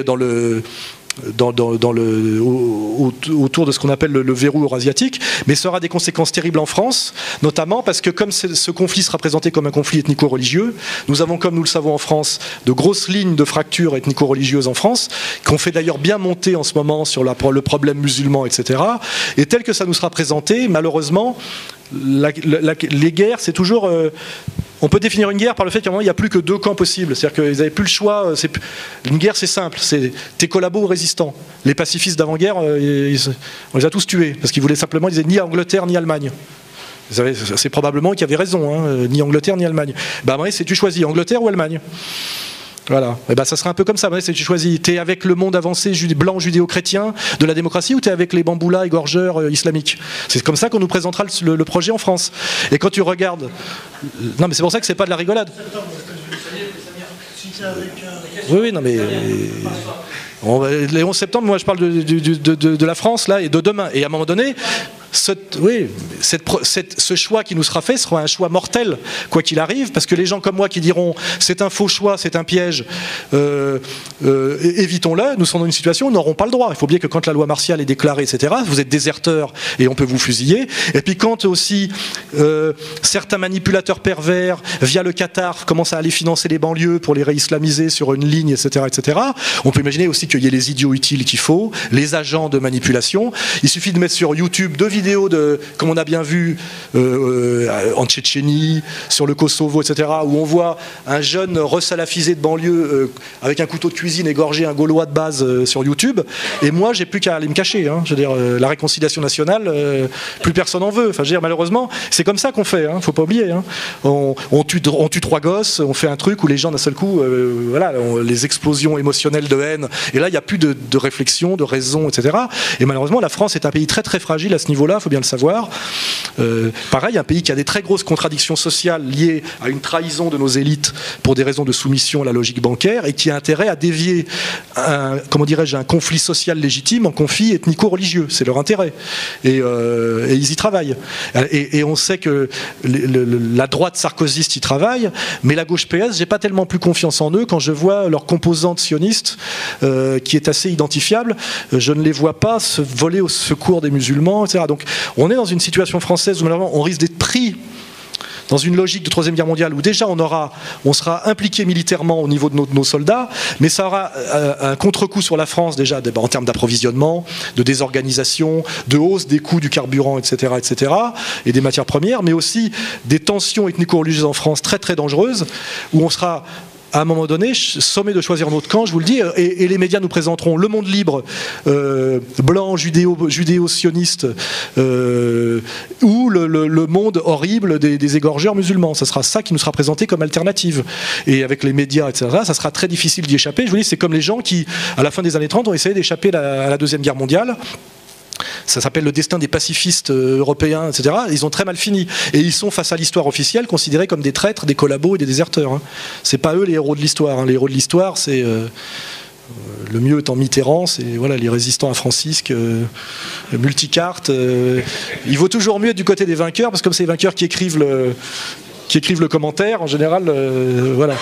Et donc, pour achever cette espèce de petit tour d'horizon, nous sommes dans une situation d'avant-guerre, pour toutes les raisons que je vous ai dites, qui touchera la France indirectement dans un premier temps, mais qui est très grave pour la France, car la France, effectivement, étant un pays avec une très forte communauté juive, une très forte communauté musulmane, et une crise sociale allant s'aggravant, et des élites qui, malheureusement, ne sont pas très patriotes, il faut quand même s'en rendre compte sur les choix qu'ils font depuis des années.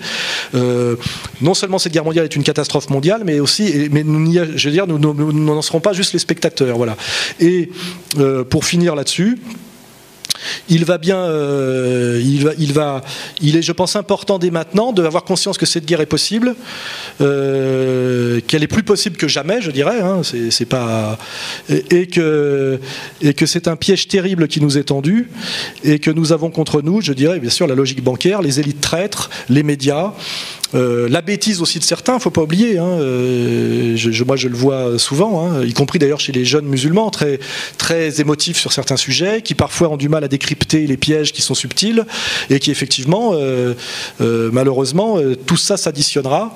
Et c'est la raison pour laquelle j'en parle aujourd'hui devant vous, quels que soient les risques, évidemment, parce que nous sommes écoutés. Il y a forcément là quelqu'un des renseignements généraux, quelqu'un du CRIF, c'est normal, chacun fait son boulot, mais qu'il faut la seule chose qu'on peut faire, entre guillemets, si on veut faire le bien, parce que ces choses-là existent, c'est nous préparer, décrypter ces pièges dans lesquels nous sommes déjà. On voit bien que ça monte de plus en plus, hein. La notion de guerre est de plus en plus présente, on nous y prépare de plus en plus, hein. Je ne parle pas de la pression qui est faite par le gouvernement israélien sur le gouvernement américain pour attaquer l'Iran, ça n'a pas encore été fait parce qu'il y a des résistances, mais ça va être très difficile que ces conflits restent locaux, à mon avis, justement parce que les Russes et les Chinois sont impliqués, etc. Et la meilleure chose qu'on peut faire, c'est faire de la pédagogie sur pourquoi cette guerre est possible, qui la veut et comment elle se fera, et le coût terrible que ça aura sur la société française, par exemple, parce que les gens qui se réjouissent de la guerre, en général, ils se réjouissent avant d'y aller et parfois pendant 3 mois. Et en général, et d'ailleurs, on vous dit toujours que ça durera 3 mois. Et en général, ça dure 5 ans.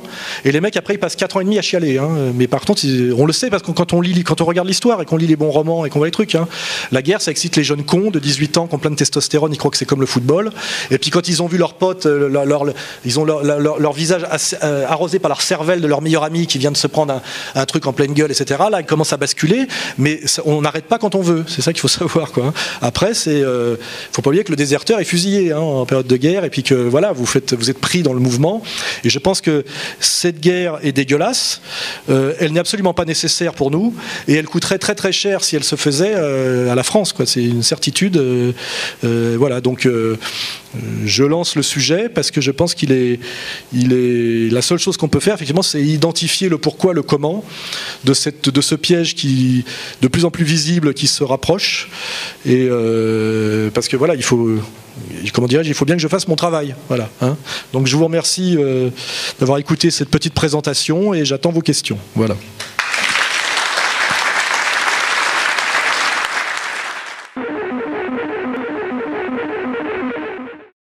En réalité, la clé de domination du monde et d'après les théoriciens géopolitiques, mais qui est à mon avis incontestable, puisque tout le monde fait comme si c'était vrai, hein, au niveau se joue au niveau de la Caspienne. Voilà, c'est-à-dire que celui qui contrôle la Caspienne tient le monde. C'est un peu comme être au cœur d'un dispositif ou être au milieu du ring pour un boxeur, hein. Quand on est dans le coin, le dos aux cordes, en général, on gagne pas le combat.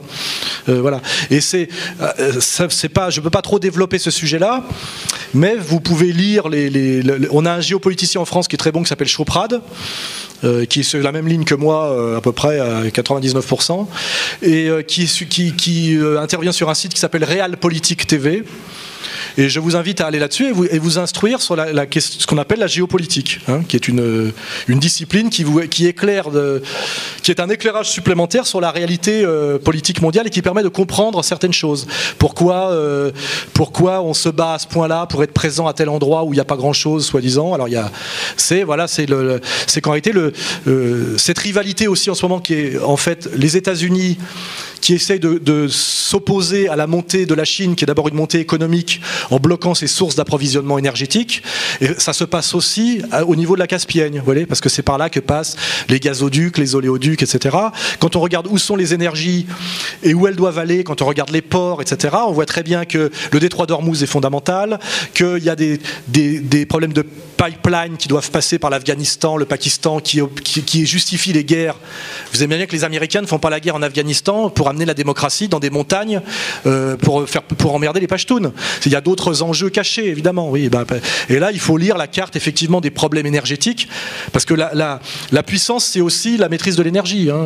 Il faut du carburant. Et le développement de la Chine exige d'énormes apports en énergie, et les Américains essayent de bloquer cet apport en énergie. Et pour bloquer, il faut être présent. Il faut être présent là où ça passe. Il faut contrôler là où ça passe. Hein, voilà. C'est des enjeux permanents de toutes les guerres. Hein. Vous regardez la Deuxième Guerre mondiale, vous voyez qu'il y a eu aussi la guerre pour l'énergie, qu'à un moment donné l'Allemagne perd parce qu'aussi elle perd aussi la guerre de l'énergie, etc., etc. Donc, comme je peux pas faire, ça serait une conférence entière là-dessus. Retenez la géopolitique, le site Realpolitik TV. L'auteur c'est Choprad, vous savez, par internet, il ne faut pas être paresseux. Aujourd'hui par internet vous tapez des mots-clés, vous avez tout qui sort, hein. Je veux dire, aujourd'hui pour ne pas se cultiver sur un sujet, aujourd'hui il faut le faire exprès, parce que internet c'est quand même très bien fait pour ça, hein, avec les systèmes de mots-clés, etc. Tout est à disposition. Vous tapez Choprad, géopolitique, et vous allez lire des dizaines et des dizaines de textes sur voilà, la géopolitique turque, russe, la vision mondiale de la géopolitique, et ça va vous instruire, voilà. Il ne passera jamais, il ne sera même pas investi comme candidat républicain, justement parce que lui, il éviterait la guerre. Vous avez la réponse. Ron Paul, il a parfaitement dit la réalité de l'Amérique. Il est assez populaire chez certaines personnes. Il a contre lui tout l'establishment. D'ailleurs, il se fait traiter d'antisémite. Le marqueur de tout ça, c'est dès que vous faites traiter d'antisémite, c'est que vous commencez à faire bien le travail. Hein, voilà. C'est clair et net. Hein, voilà. Et Ron Paul ne sera pas candidat républicain. Et voilà, donc on peut rêver.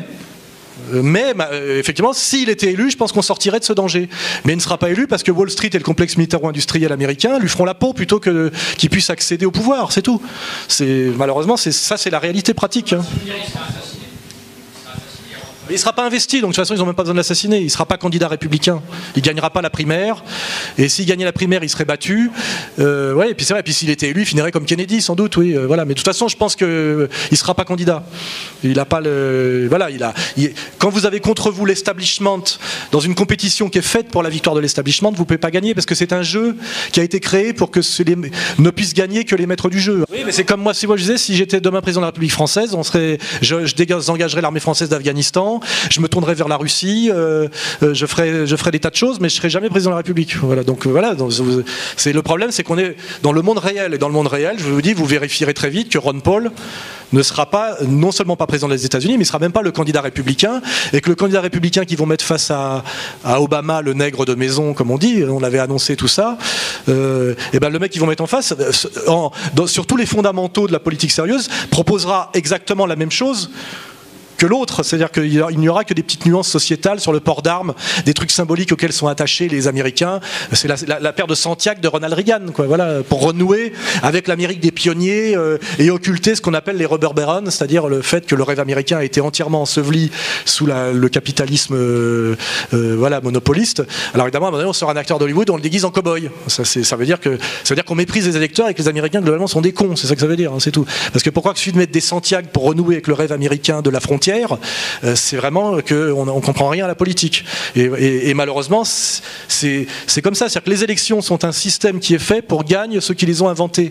Et voilà. Et je vous dis, c'est comme on dit, si la démocratie permettait effectivement de mettre le peuple au pouvoir, elle serait abolie. D'ailleurs, on voit très bien en ce moment qu'il y a un candidat en France qui est un petit peu pas tout à fait sur la ligne des autres et qui a du mal à avoir ses signatures. Et le système se pose même la question de savoir s'il n'empêcherait pas de les avoir, tellement il a peur que malgré la manière dont le système est verrouillé, pourrait peut-être tenter 2-3 trucs. Vous voyez, voilà, il faut comprendre cette réalité. Hein. Il était certain que c'est le projet de nos élites mondialistes. On pensait que c'était complotiste de le dire il y a des années, mais aujourd'hui tous les leaders mondiaux, quand vous écoutez, parlent du nouvel ordre mondial, du gouvernement mondial, et disent que c'est souhaitable, et disent que c'est la solution à la crise, qui d'ailleurs créent eux-mêmes et aggravent eux-mêmes, pour justifier comme solution le gouvernement. Donc aujourd'hui, c'est même pas une question, on le sait tous. Vous regardez les citations sur Internet, tous les potentats occidentaux ont déclaré dans un discours ou un autre, et même plusieurs, qu'ils travaillaient à l'avènement d'un gouvernement mondial, et du gouvernement mondial et d'un gouvernement mondial. Donc aujourd'hui, c'est une certitude. Mais c'est vrai que ça fait que quelques années depuis Bush père qu'on a commencé à parler de nouvel ordre mondial et de gouvernement mondial. Avant, c'était un projet caché dont certains initiés disaient que c'était le projet des Bilderberger ou le projet secret du CFR, etc. Aujourd'hui, c'est annoncé officiellement, ce qui veut dire qu'on est prêt. Ça veut dire qu'on a passé une étape et qu'on est près de la fin d'une certaine manière, parce que quand un homme politique ose dire à haute voix ce qu'il avant il disait de façon cachée, c'est qu'il pense que c'est pratiquement gagné. Vous voyez, vous annoncez que vous allez faire quelque chose parce que vous avez déjà tout verrouillé. Sinon, vous le dites pas. Dans le business, c'est comme ça. Hein, quand vous dites je vais ouvrir un commerce parce que vous avez déjà le bail, c'est pas que vous êtes en train d'essayer d'acheter le pas de porte. Sinon, il y a un mec qui risque de l'acheter avant vous. Donc, effectivement, le fait que tous les hommes politiques occidentaux aujourd'hui disent qu'ils travaillent à un gouvernement mondial, du nouvel ordre mondial, le souhaitent et y travaillent, etc., plus tous les conseillers, nos experts, les Attali, les machins, prouvent que nous sommes très près, dans leur esprit, d'y arriver, bien sûr. Mais la réponse, elle est là. Oui. C'est une bonne idée. Le problème, c'est qu'entre l'idée et le faire, pour le faire, il faut que ça corresponde à une dynamique réelle. C'est-à-dire qu'à un moment donné, moi je suis pour faire des conférences groupées de plus en plus, tendre la main à certaines personnes pour montrer qu'on partage certaines idées. Mais le problème, c'est qu'on décrète pas ce genre de truc. C'est comme on décrète pas d'être président de la République. Il faut que ça corresponde. Bon, là, il y a quelques personnes, mais combien on peut mettre de personnes dans une salle? Mais ce qui est sûr que logiquement, face à la menace qui pèse, c'est ce que naturellement devrait se faire petit à petit. C'est-à-dire que les gens qui veulent échapper à la catastrophe et qui ont la même vision, la même analyse, se regroupent progressivement, mettent entre parenthèses leur égoïsme ou leur quant à soi pour travailler plus collectivement. Sans doute que ça se fera par la force des choses. Mais évidemment que moi, j'ai fait un truc qui s'appelle Égalité et Réconciliation, qui est une association, qui n'est pas un mouvement politique d'ailleurs, pour qu'on puisse venir d'autres partis politiques tout en s'y intéressant, et qui parle de réconciliation nationale. Et effectivement, le CNR est un modèle à un moment donné, mais je dirais que malheureusement, à cause du travail incroyable de ce qu'on appelle la société de consommation et de la société des médias, les gens qui prennent conscience de l'ampleur de la catastrophe et des risques sont une minorité aujourd'hui en France. Il y a plein de gens qui pensent ouais, c'est intéressant, mais il ne faut pas exagérer, on est quand même en France aujourd'hui, en 2012. J'aime bien ce genre de réponse. Oh, on est quand même en France aujourd'hui en 2012. Genre, il n'y aura plus jamais de guerre. Voilà. Il y a beaucoup de gens qui n'arrivent pas à y croire, qui ne veulent pas y croire, et qui se disent que de toute façon, voilà, et puis les gens sont dans la vie quotidienne. Faut pas oublier que leur problème, c'est de payer leur loyer, de ne pas perdre leur boulot. Donc de toute façon, ça sera toujours une minorité de gens en fait qui essaieront de prendre leur destin en main. On le voit à toutes les époques. Hein. Toujours, voilà. Donc votre idée, je l'ai aussi, beaucoup de gens l'ont, mais malheureusement ça ne se décrète pas comme ça. Et je dis ça se fera par la force des choses à mesure que le danger sera plus visible. Parce que ce que je dis aujourd'hui peut-être sera beaucoup plus évident dans un an. Et après, bon, bah, voilà. Ce sera en quelque sorte une nouvelle alliance, sens spirituel du terme.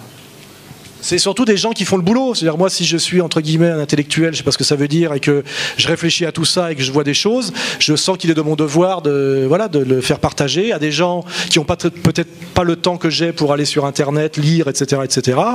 Et voilà. En réalité, vous êtes toujours dans une situation où vous faites ce que vous sentez devoir faire, c'est tout. Après. Voilà, je fais de mon mieux, mais il y en a d'autres aussi. Et est-ce que ça suffira? J'en sais rien. Mais c'est la chose qu'on peut faire. C'est faire de son mieux, faire son devoir. Voilà.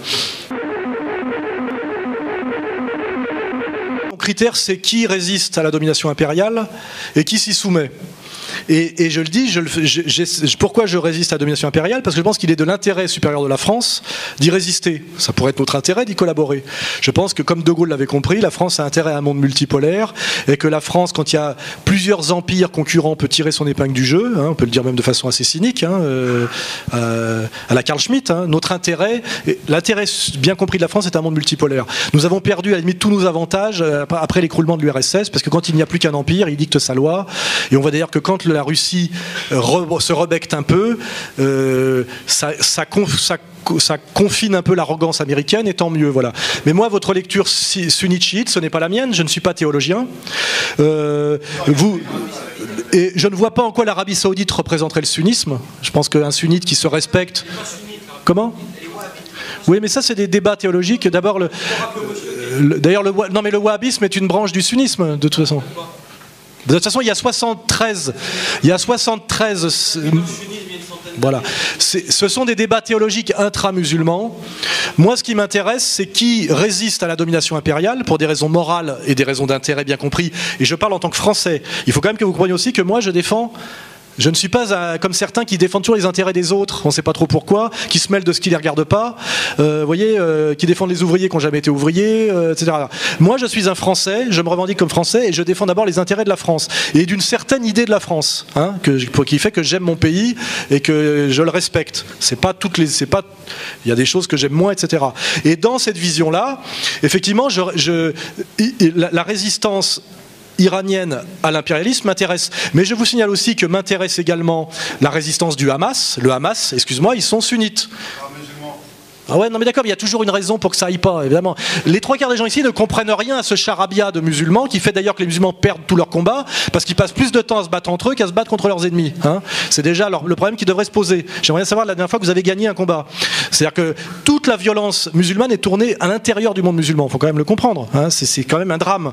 Donc moi, je ne rentre pas dans ces débats théologiques car je ne suis pas religieux et je n'ai pas la prétention de donner des leçons de théologie, etc. à personne. Je remarque qu'en ce moment, les Qataris sont entièrement à la solde des Américains, que ce n'est pas un pays. C'est pas un pays, le Qatar, c'est une base américaine avec trois mecs qui ont un gros compte en banque. Donc voilà, je ne vois pas pourquoi à un moment donné on serait offensé parce que je critique l'Arabie Saoudite, qui à mon avis, quand on voit les élites saoudiennes, tu es allé à Marbella voir la famille royale d'Arabie Saoudite à Marbella? C'est ça que je suis pas trop d'accord avec vous, c'est pas ça que je critiquais. En envoyant des petites vannes comme ça, justement. Ah bah excuse-moi, moi je respecte une religion par les gens qui la pratiquent. C'est comme ça que ça marche. C'est-à-dire que quand je vois qu'un type se tient de façon exemplaire, il vit de façon exemplaire, et on me dit c'est un musulman, je me dis un musulman se tient de façon exemplaire. Si je me dis tu dois respecter le roi d'Arabie Saoudite car c'est lui qui contrôle politiquement et militairement les lieux saints, et que je vois un type à Marbella qui tire des putes et qui se défonce à la cocaïne toute la journée en regardant des films porno, je me dois de dire que ce type est un traître à la religion bien comprise, que c'est humainement une ordure et que je lui pisse à l'arrêt. Voilà, c'est clair ou pas? Voilà. C'est tout. Et il suffit de s'intéresser à la réalité sociologique des élites musulmanes, d'ailleurs entièrement validées par la banque et le pouvoir américain, hein, attention, parce que les musulmans qui d'un seul coup ont une voix un peu de l'indépendance, ils ont des ennuis, il faut le savoir. Et moi je vous dis, quand je mets en avant le théologien qui m'intéresse le plus en ce moment, je le dis, c'est Cheikh Imran Hossein. Il me semble qu'il n'est pas chiite.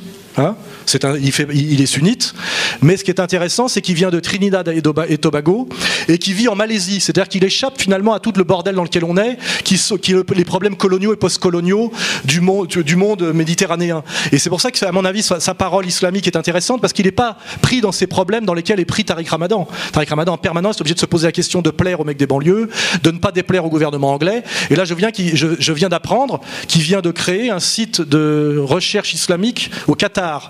Je suis inquiet de voir que Ramadan ait des liens avec le Qatar, car il me semble en ce moment que le Qatar, qui de toute façon n'est pas un pays, et je vois l'émir du Qatar, il n'a même pas la barbe. Oui, mais on ne sait pas s'il est frère musulman. Il descend des frères musulmans. Lui-même prétend que non. Moi, je vous le dis, parce que là, on part déjà dans un truc, on dérive. Je refuse de rentrer dans les débats théologiques. De même que vous-même, vous n'allez pas m'expliquer si je suis catholique, sédévacantiste, papiste, etc. Et je vous dirais d'ailleurs que moi, ce qui m'intéresse, ce qui me dégoûte, c'est quand je vois quelqu'un qui se réclame de la catholicité et qui se comporte comme une ordure face au message du Christ et face aux autres. Hein, quand je vois Alain de la Morandais à la télévision, j'ai envie de me convertir à l'islam. Vous voyez ce que je veux dire? Mais par contre, quand je vois certains représentants officiels de l'islam, je dis je vais rester catholique. C'est tout, le problème c'est les hommes, moi je crois. C'est le Coran il existe, le Saint-Coran il existe, il est là, tu vois. Voilà, il est là. Là, ça, il n'y a rien à changer. Bon, il est en français, je ne sais pas ce que vaut la traduction, je ne lis pas l'arabe. Mais voilà, là, il y a un livre, je lis ce qu'il y a dedans. Ça m'intéresse ce qu'il y a dedans et ça me va. J'ai rien à changer. C'est de la morale, voilà, c'est du bien. Ça dit le bien est mieux que le mal, etc. etc. Je l'ai lu, je sais ce qu'il y a dedans. Vous voyez, je l'ai même là. Je le lis dans le train, ça m'aide à avoir le temps. C'est ça qui compte. Les évangiles, le Christ, je ne vois pas ce qu'on peut lui reprocher. Voilà, le Christ, il propose l'amour, la fraternité, etc.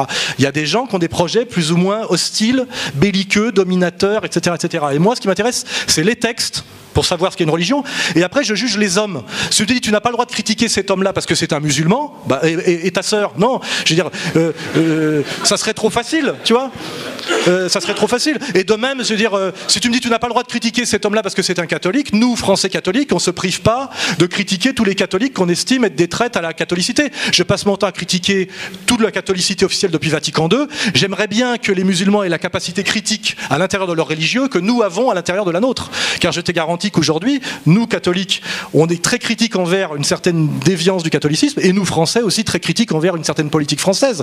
Je vois, dès qu'on passe la Méditerranée, on voit je finis sur ce sujet parce que c'est intéressant. On voit un petit Jamel Debbouze se foutre de la gueule des hommes politiques français, de Gaulle, etc. Puis d'un seul coup, il dit Sa Majesté quand il parle de Mohamed VI. C'est-à-dire qu'en France, il fait le cador, mais dès qu'il passe la Méditerranée, il est prosterné devant Sa Majesté Mohamed VI. Là, il a perdu tout sens critique, tout humour, d'un seul coup. Et si tu dis du mal de Mohamed VI, t'as blasphémé. C'est-à-dire qu'on a le droit en France de cracher sur toutes nos institutions, mais dès qu'on passe la Méditerranée, d'un seul coup, tout est sain. Cette schizophrénie est totalement immorale et malsaine. Et moi, je dis que Mohamed VI n'inspire pas mon respect. Tu vois ce que je veux dire? Voilà, il n'y a pas de problème. Je préfère De Gaulle à Mohamed VI. Mais surtout, moi, j'évite ce genre de conversation. C'est ça que je veux dire. Parce que ça, c'est ce que veulent les autres. Hein. Le rêve, regarde pourquoi les Américains ont financé Saddam Hussein pour qu'il attaque l'Iran, et même pourquoi ils ont laissé, même peut-être Khomeini revenir à un moment donné. C'est que cette lutte permanente entre chiites et sunnites détruit le monde arabo-musulman de l'intérieur sans que les Américains et les sionistes n'aient rien à faire. Donc déjà, rien que par bonne intelligence, déjà, on évite. Moi, j'évite d'aller taper sur quelqu'un quand c'est mon pire ennemi qui me dit de le faire, tu vois. Je m'abstiens. J'ai pas dit que j'allais l'embrasser sur les deux joues, mais pourquoi moi je refuse de diaboliser les musulmans en France? C'est pas parce que d'un seul coup j'ai découvert qu'ils étaient géniaux, c'est parce que j'ai découvert que tous ceux qui les ont fait venir à l'époque de SOS Racisme, les mêmes, m'ont expliqué quelques années après que finalement ces chances pour la France étaient les pires problèmes. Ça s'appelle Finkielkraut, ancien parrain des SOS Racisme. Maintenant, il a fait son dernier texte, c'est pour faire l'apologie du général Bijard. On l'a mis sur le site. Je dis, moi, quand ces gens-là m'expliquent ce que je dois faire, simplement, au mieux, j'écoute pas. Tu vois ce que je veux dire, c'est tout. Et je t'incite à faire pareil, tu vois, de pas t'énerver, parce que le musulman a tendance à être un peu émotif et un peu facilement, s'énerver un peu facilement, et c'est comme ça souvent que les manipulations se passent. Ce que je voulais simplement vous dire, c'est que moi, je trouvais un peu, pardon du mot, un peu simpliste votre analyse sur l'Arabie Saoudite, en disant que voilà, il tape des putes, etc. Non, mais c'est pas que ça l'Arabie Saoudite. Mais de toute façon, je ne vis pas en Arabie Saoudite. L'Arabie Saoudite ne me pose pas de problème immédiat. Je veux dire, nous ne sommes pas menacés par l'Arabie Saoudite. Je dis simplement ce qui est. Oui, voilà, je parle. Et je ne parle même pas des théologiens. Je parle du gouvernement. Je parle du gouvernement aussi. Je parle pas du peuple arabe. Mais est-ce que tu connais bien l'Arabie Saoudite? C'est aussi la question. Tu vas y vivre quelque temps. Je veux dire, moi, à la limite, c'est comme les binationaux franco-algériens qui disent toujours que la France c'est de la merde et que l'Algérie c'est génial. Je les invite à y passer quelques mois et à y vivre. Voilà. Je pense que c'est toujours bien de connaître. Pourquoi moi je voyage? Je vais en Syrie, je vais au Kosovo, je vais en Amérique latine, etc. Parce que c'est important d'y aller. Hein, il faut y aller. Et moi je te dis, profondément, l'Arabie Saoudite ne me pose pas un gros problème. Mon problème immédiat, c'est pas l'Arabie Saoudite. Alors, en France, on a d'autres problèmes. Mais simplement, je me permets, moi, parfois, parce que je fais aussi de l'humour, je suis pas un religieux, donc le blasphème est une notion que je n'ai pas vraiment. Ça n'empêche pas je comprends très bien ce que fait Charlie Hebdo par ailleurs. Hein. Et simplement, je dis, bon, notre problème en France, c'est d'éviter la guerre civile entre Français de souche, comme on les appelle, et Français récents de confession musulmane. Il y a des gens qui veulent qu'on se tape la gueule entre nous. Soyons habiles pour éviter les pièges. Or, les pièges, évidemment, ils sont très faciles. Il se dire, oui, Soral, il a dit ça, l'autre, machin, il veut t'imposer la charia, machin, etc. Déjà, la première chose, c'est moi ce que je fais dans toutes mes réunions publiques, vous l'avez remarqué depuis des années, c'est faire venir des gens du Front National, des gens de l'extrême gauche et des gens issus des quartiers de confession musulmane. J'ai remarqué une chose, il n'y a jamais eu d'embrouille. En fait, quand les gens se parlent en direct, tout se passe très bien. Parce que la France permet ça, quand même, hein, dans sa tradition. Les embrouilles, c'est toujours quand il y a un intermédiaire, tu vois, l'intermédiaire, celui qui touche sa commission, là, tu vois. Il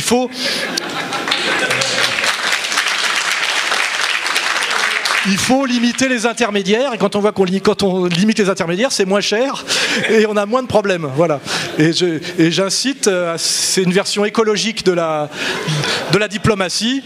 Voilà, c'est directement en ligne directe. Et en fait, il n'y a pas de gros problèmes, c'est ça que je dis. Tu vois, moi j'ai remarqué, je le dis, que un Français de confession musulmane, qui était un bon musulman, était plutôt un citoyen paisible et pacifique, et plutôt quelqu'un qui posait moins de problèmes qu'un type qui se prenait pour un délinquant noir américain du ghetto, ultralibéral, car je le dis bien, l'idéologie racaille est une idéologie ultralibérale, c'est une idéologie américaine libérale. C'est je prends la maille, j'emmerde les autres, et je tire des putes.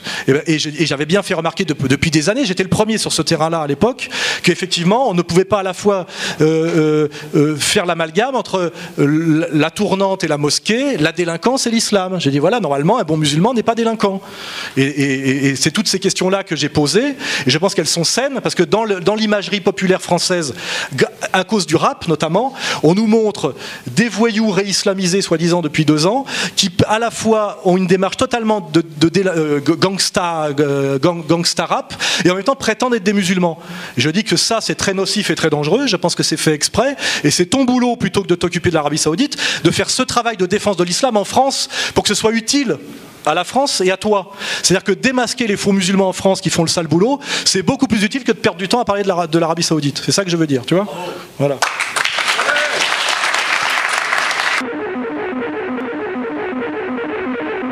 Alors je vais vous dire en gros mon analyse. Au haut niveau, il n'y a que des traîtres, parce que sinon les mecs ils montent pas jusqu'en haut.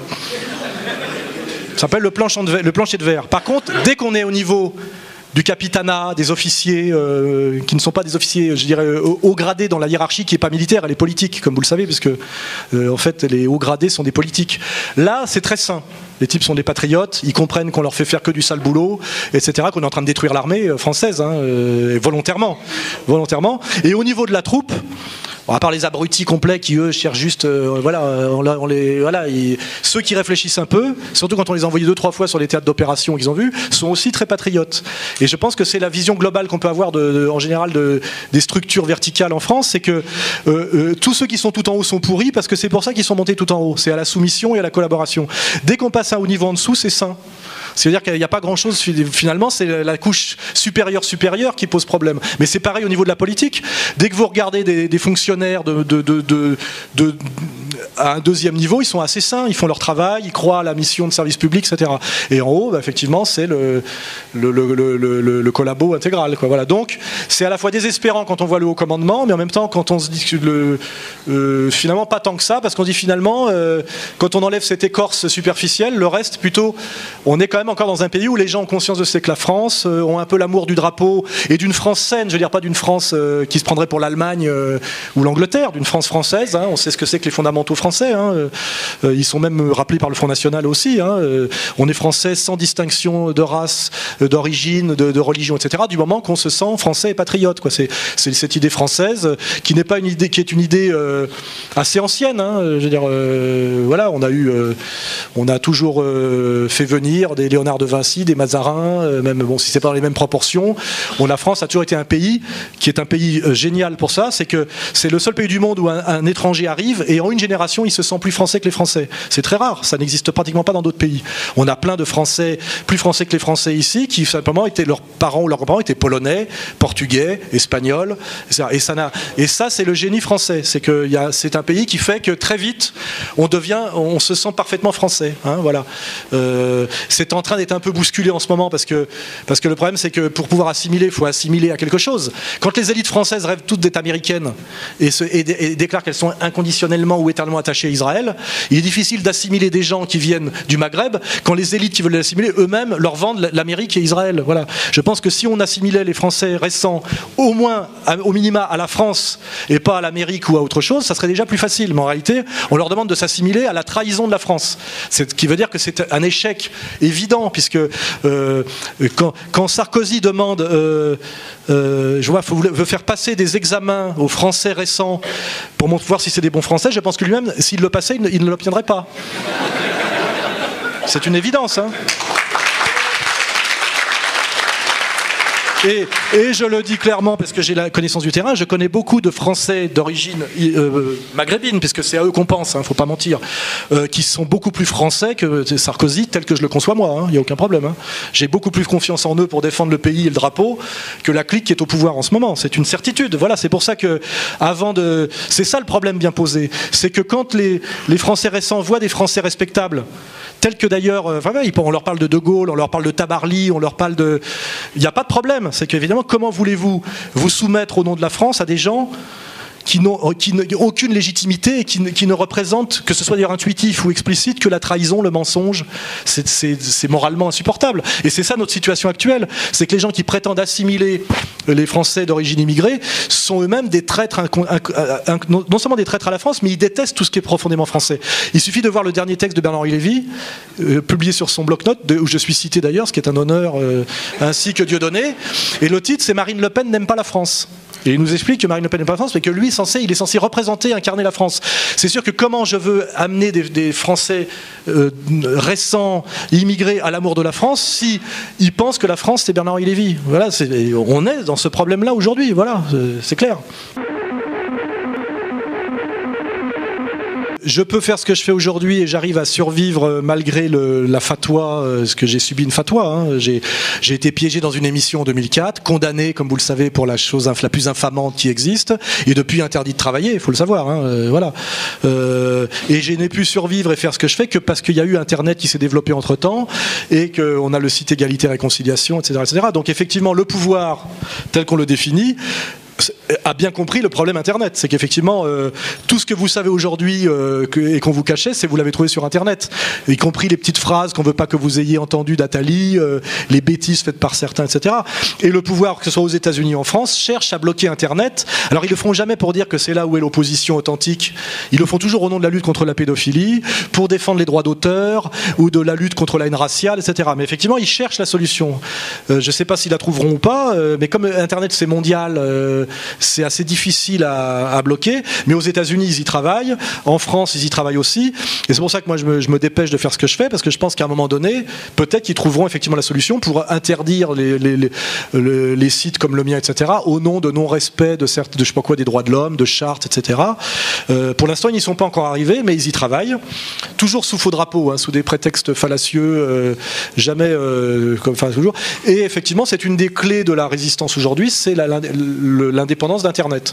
Si on perd Internet, on est très mal, hein, parce que là, si vous êtes là, c'est par Internet. Les médias traditionnels, hein, et c'est une chose qui n'existait pas totalement il y a 20 ans, mais qui est une certitude depuis les années 90. Il n'y a plus de médias d'opposition, vous voyez. Même le monde diplomatique, moi j'y crois pas trop. Hein. D'abord c'est un truc un peu pour élite, machin. Ils évitent les sujets dangereux. Mais Le Monde, Libération, Paris Match, VSD, machin, c'est tout la même chose. Hein. Il n'y a aucune différence à part la maquette. C'est le même contenu idéologique.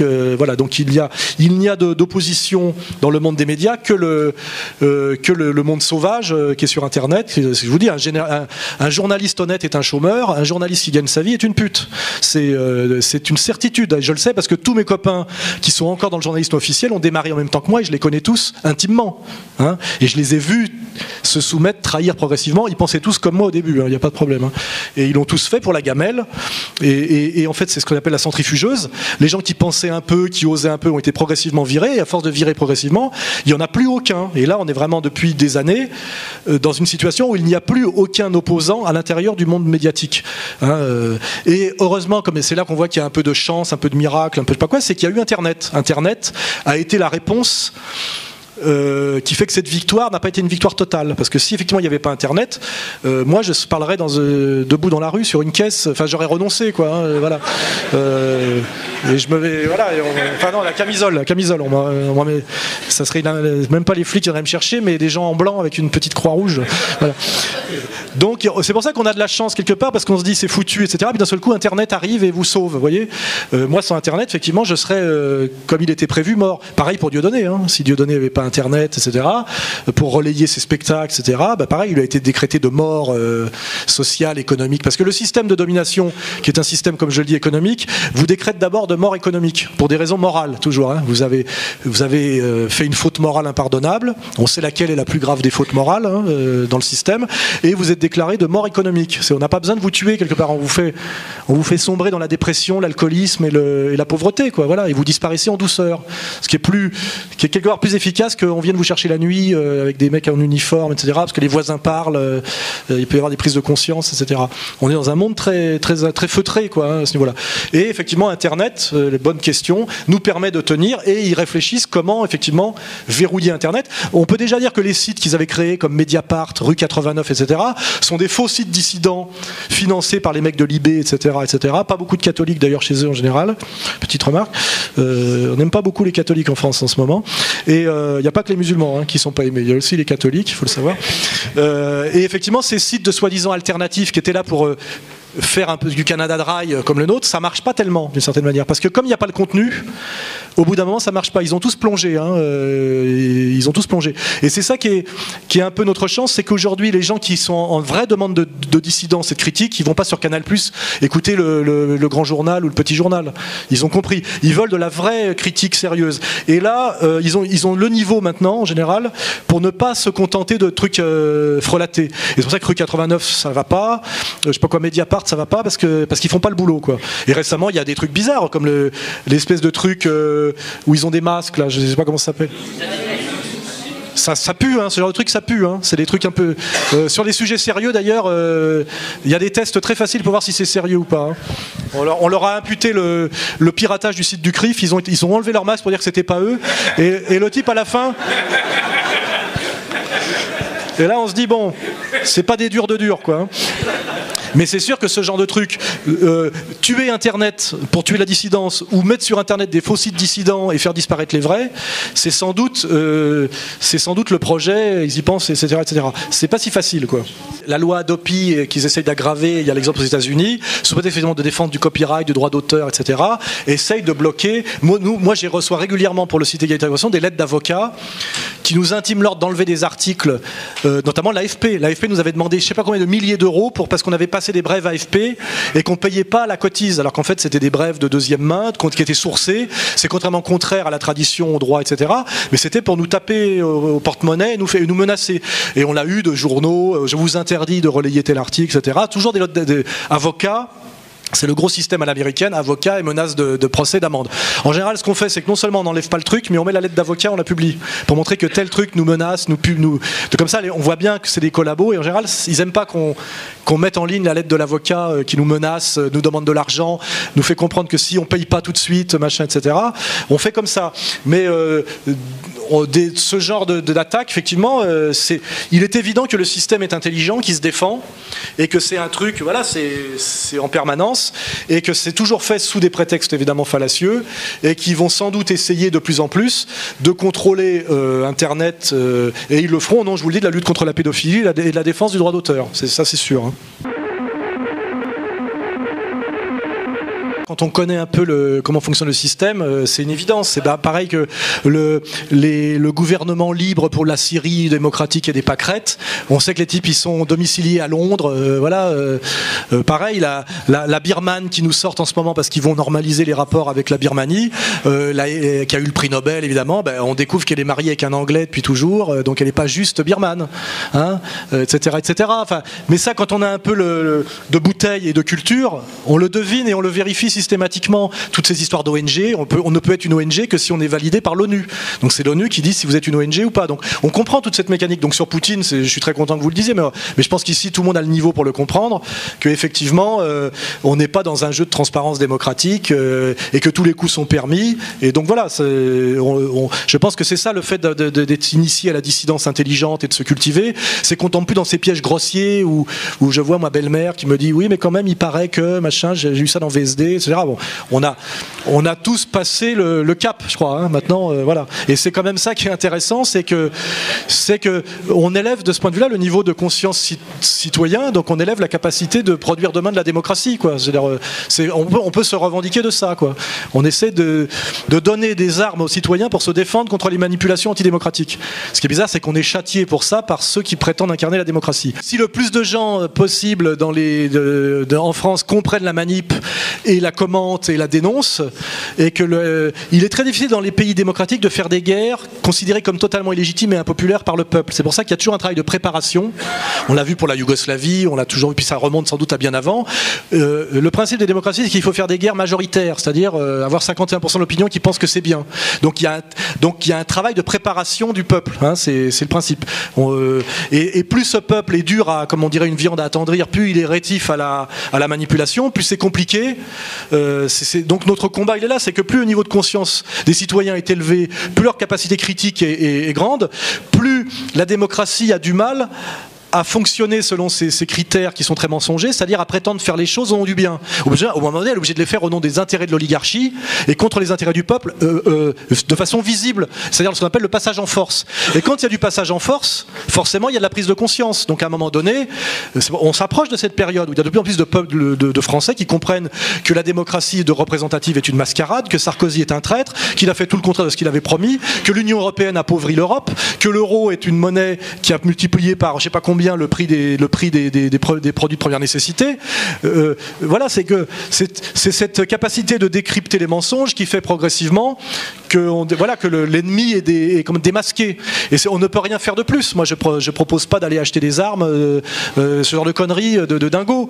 Simplement, par cette prise de conscience et vous-même, après vous en parlez à d'autres gens dans des discussions, etc., votre capacité d'argumentation, on élève la capacité critique des gens pour comprendre qu'ils se font manipuler de A à Z et que la démocratie n'est pas une démocratie, que ce qu'on nous présente comme les méchants sont souvent pas très méchants et que ce qu'on nous présente comme les gentils sont souvent les plus méchants. Voilà.